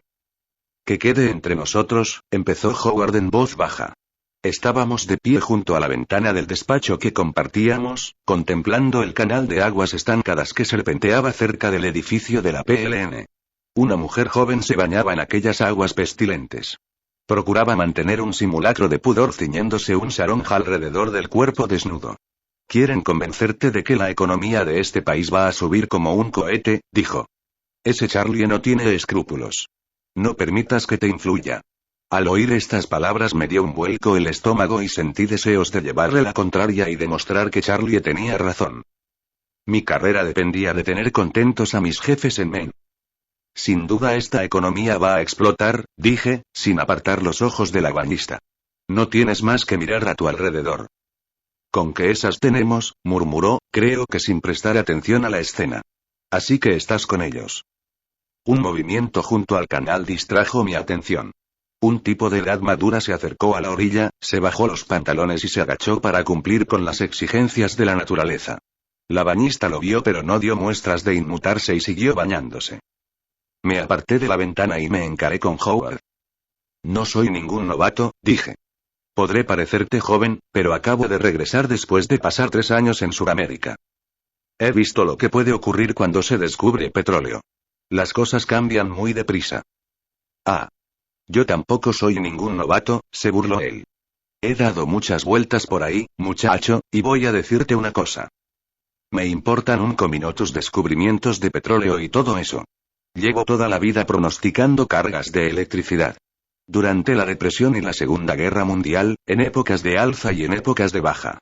He visto lo que supuso para Boston el llamado milagro de Massachusetts de la Ruta 128. Y puedo afirmar que la carga eléctrica nunca creció más de un 7 a 9% anual durante un período sostenido. Ni siquiera en los mejores tiempos. Un 6% sería la cifra más razonable. Me quedé mirándole. En parte sospechaba que tenía razón. Pero me hallaba a la defensiva y sentí la necesidad de persuadirle, porque mi propia conciencia me reclamaba una justificación. Esto no es Boston, Howard. En este país la gente no había tenido electricidad hasta hoy. Las cosas son diferentes aquí. Él giró sobre sus talones e hizo un ademán, como para barrer mis argumentos. Adelante, gruñó. Sigue vendiéndome la moto. Me importa un comino lo que digas. Sacó el sillón de detrás de su escritorio y se dejó caer en él antes de continuar. Yo haré mi pronóstico de la demanda eléctrica basándome en lo que creo, no en ningún estudio económico de vuestra cocina, y tomó un lápiz y se puso a garabatear en un blog. Era un desafío que yo no podía pasar por alto. Me planté delante de su escritorio. Vas a quedar como un necio si yo presento lo que todo el mundo espera, un boom como el de la fiebre del oro de California, y tú presentas un crecimiento de la demanda eléctrica comparado con el de Boston en la década de 1960. Golpeó el escritorio con el lápiz y me lanzó una ojeada furibunda. Falta de escrúpulos. Eso es lo que es. Tú, todos ustedes. Se corrigió con un aspaviento que abarcaba la totalidad de los despachos. Habéis vendido el alma al diablo. Estáis en esto por la pasta y nada más. Y ahora, forzó una mueca y se llevó la mano bajo la camisa. Ahora desconecto mi audífono y me vuelvo a mi trabajo. Yo temblaba de pies a cabeza. Salí de estampida y enfilé hacia el despacho de Charlie. A medio camino, sin embargo, me detuve lleno de incertidumbre. Volví sobre mis pasos y continué escaleras abajo para salir a la luz vespertina. La bañista acababa de salir del canal ciñéndose el sarong y el hombre había desaparecido. Unos chicos chapoteaban en el canal chillando y echándose agua. Una vieja, sumergida hasta las rodillas, se cepillaba los dientes, y otra se dedicaba a hacer la colada. Sentí un nudo en la garganta. Me senté sobre una losa rota de hormigón, procurando no hacer caso de la pestilencia del canal. Mientras intentaba contener las lágrimas, me pregunté por qué me sentía tan abatido. Estáis en esto por la pasta. Las palabras de Howard resonaban en mi cabeza. Había puesto el dedo en la llaga. Los chicos siguieron bañándose y cortando el aire con sus risas estridentes. ¿Qué hacer? Me pregunté. ¿Llegaría yo a vivir alguna vez tan despreocupado como aquellos muchachos?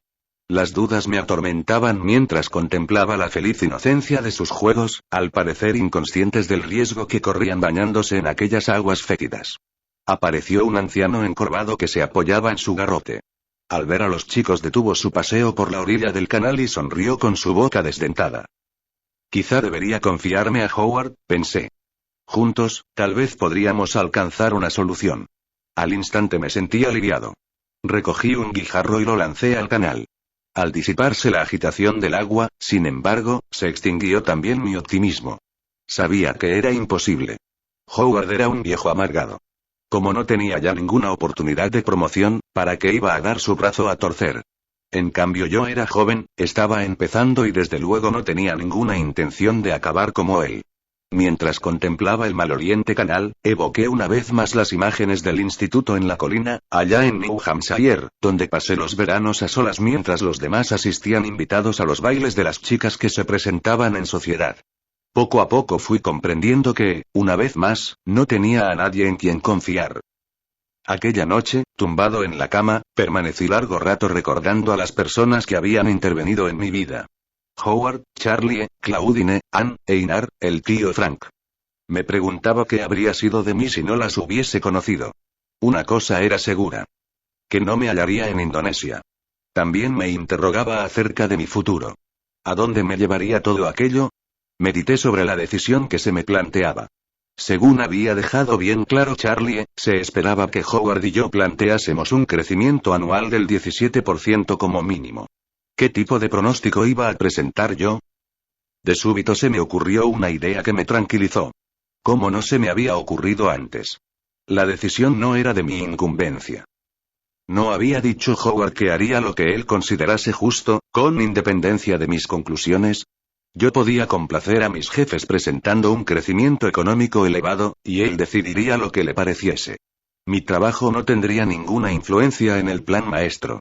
Todo el mundo hacía hincapié en la importancia de mi función, pero estaban equivocados. Sentí que se desprendía de mis hombros un peso enorme, y me quedé profundamente dormido. Pocos días más tarde, Howard cayó enfermo de una grave infección. Lo llevamos de urgencias al hospital de la Misión Católica. Los médicos le recetaron fármacos pero recomendaron su evacuación inmediata a Estados Unidos. Él nos aseguró que tenía ya todos los datos necesarios y que completaría el estudio de cargas en Boston. Sus palabras de despedida para mí fueron una repetición de su anterior advertencia. No hay necesidad de maquillar los números, dijo. Di lo que quieras sobre los milagros del desarrollo económico, pero yo no voy a ser cómplice de esa estafa.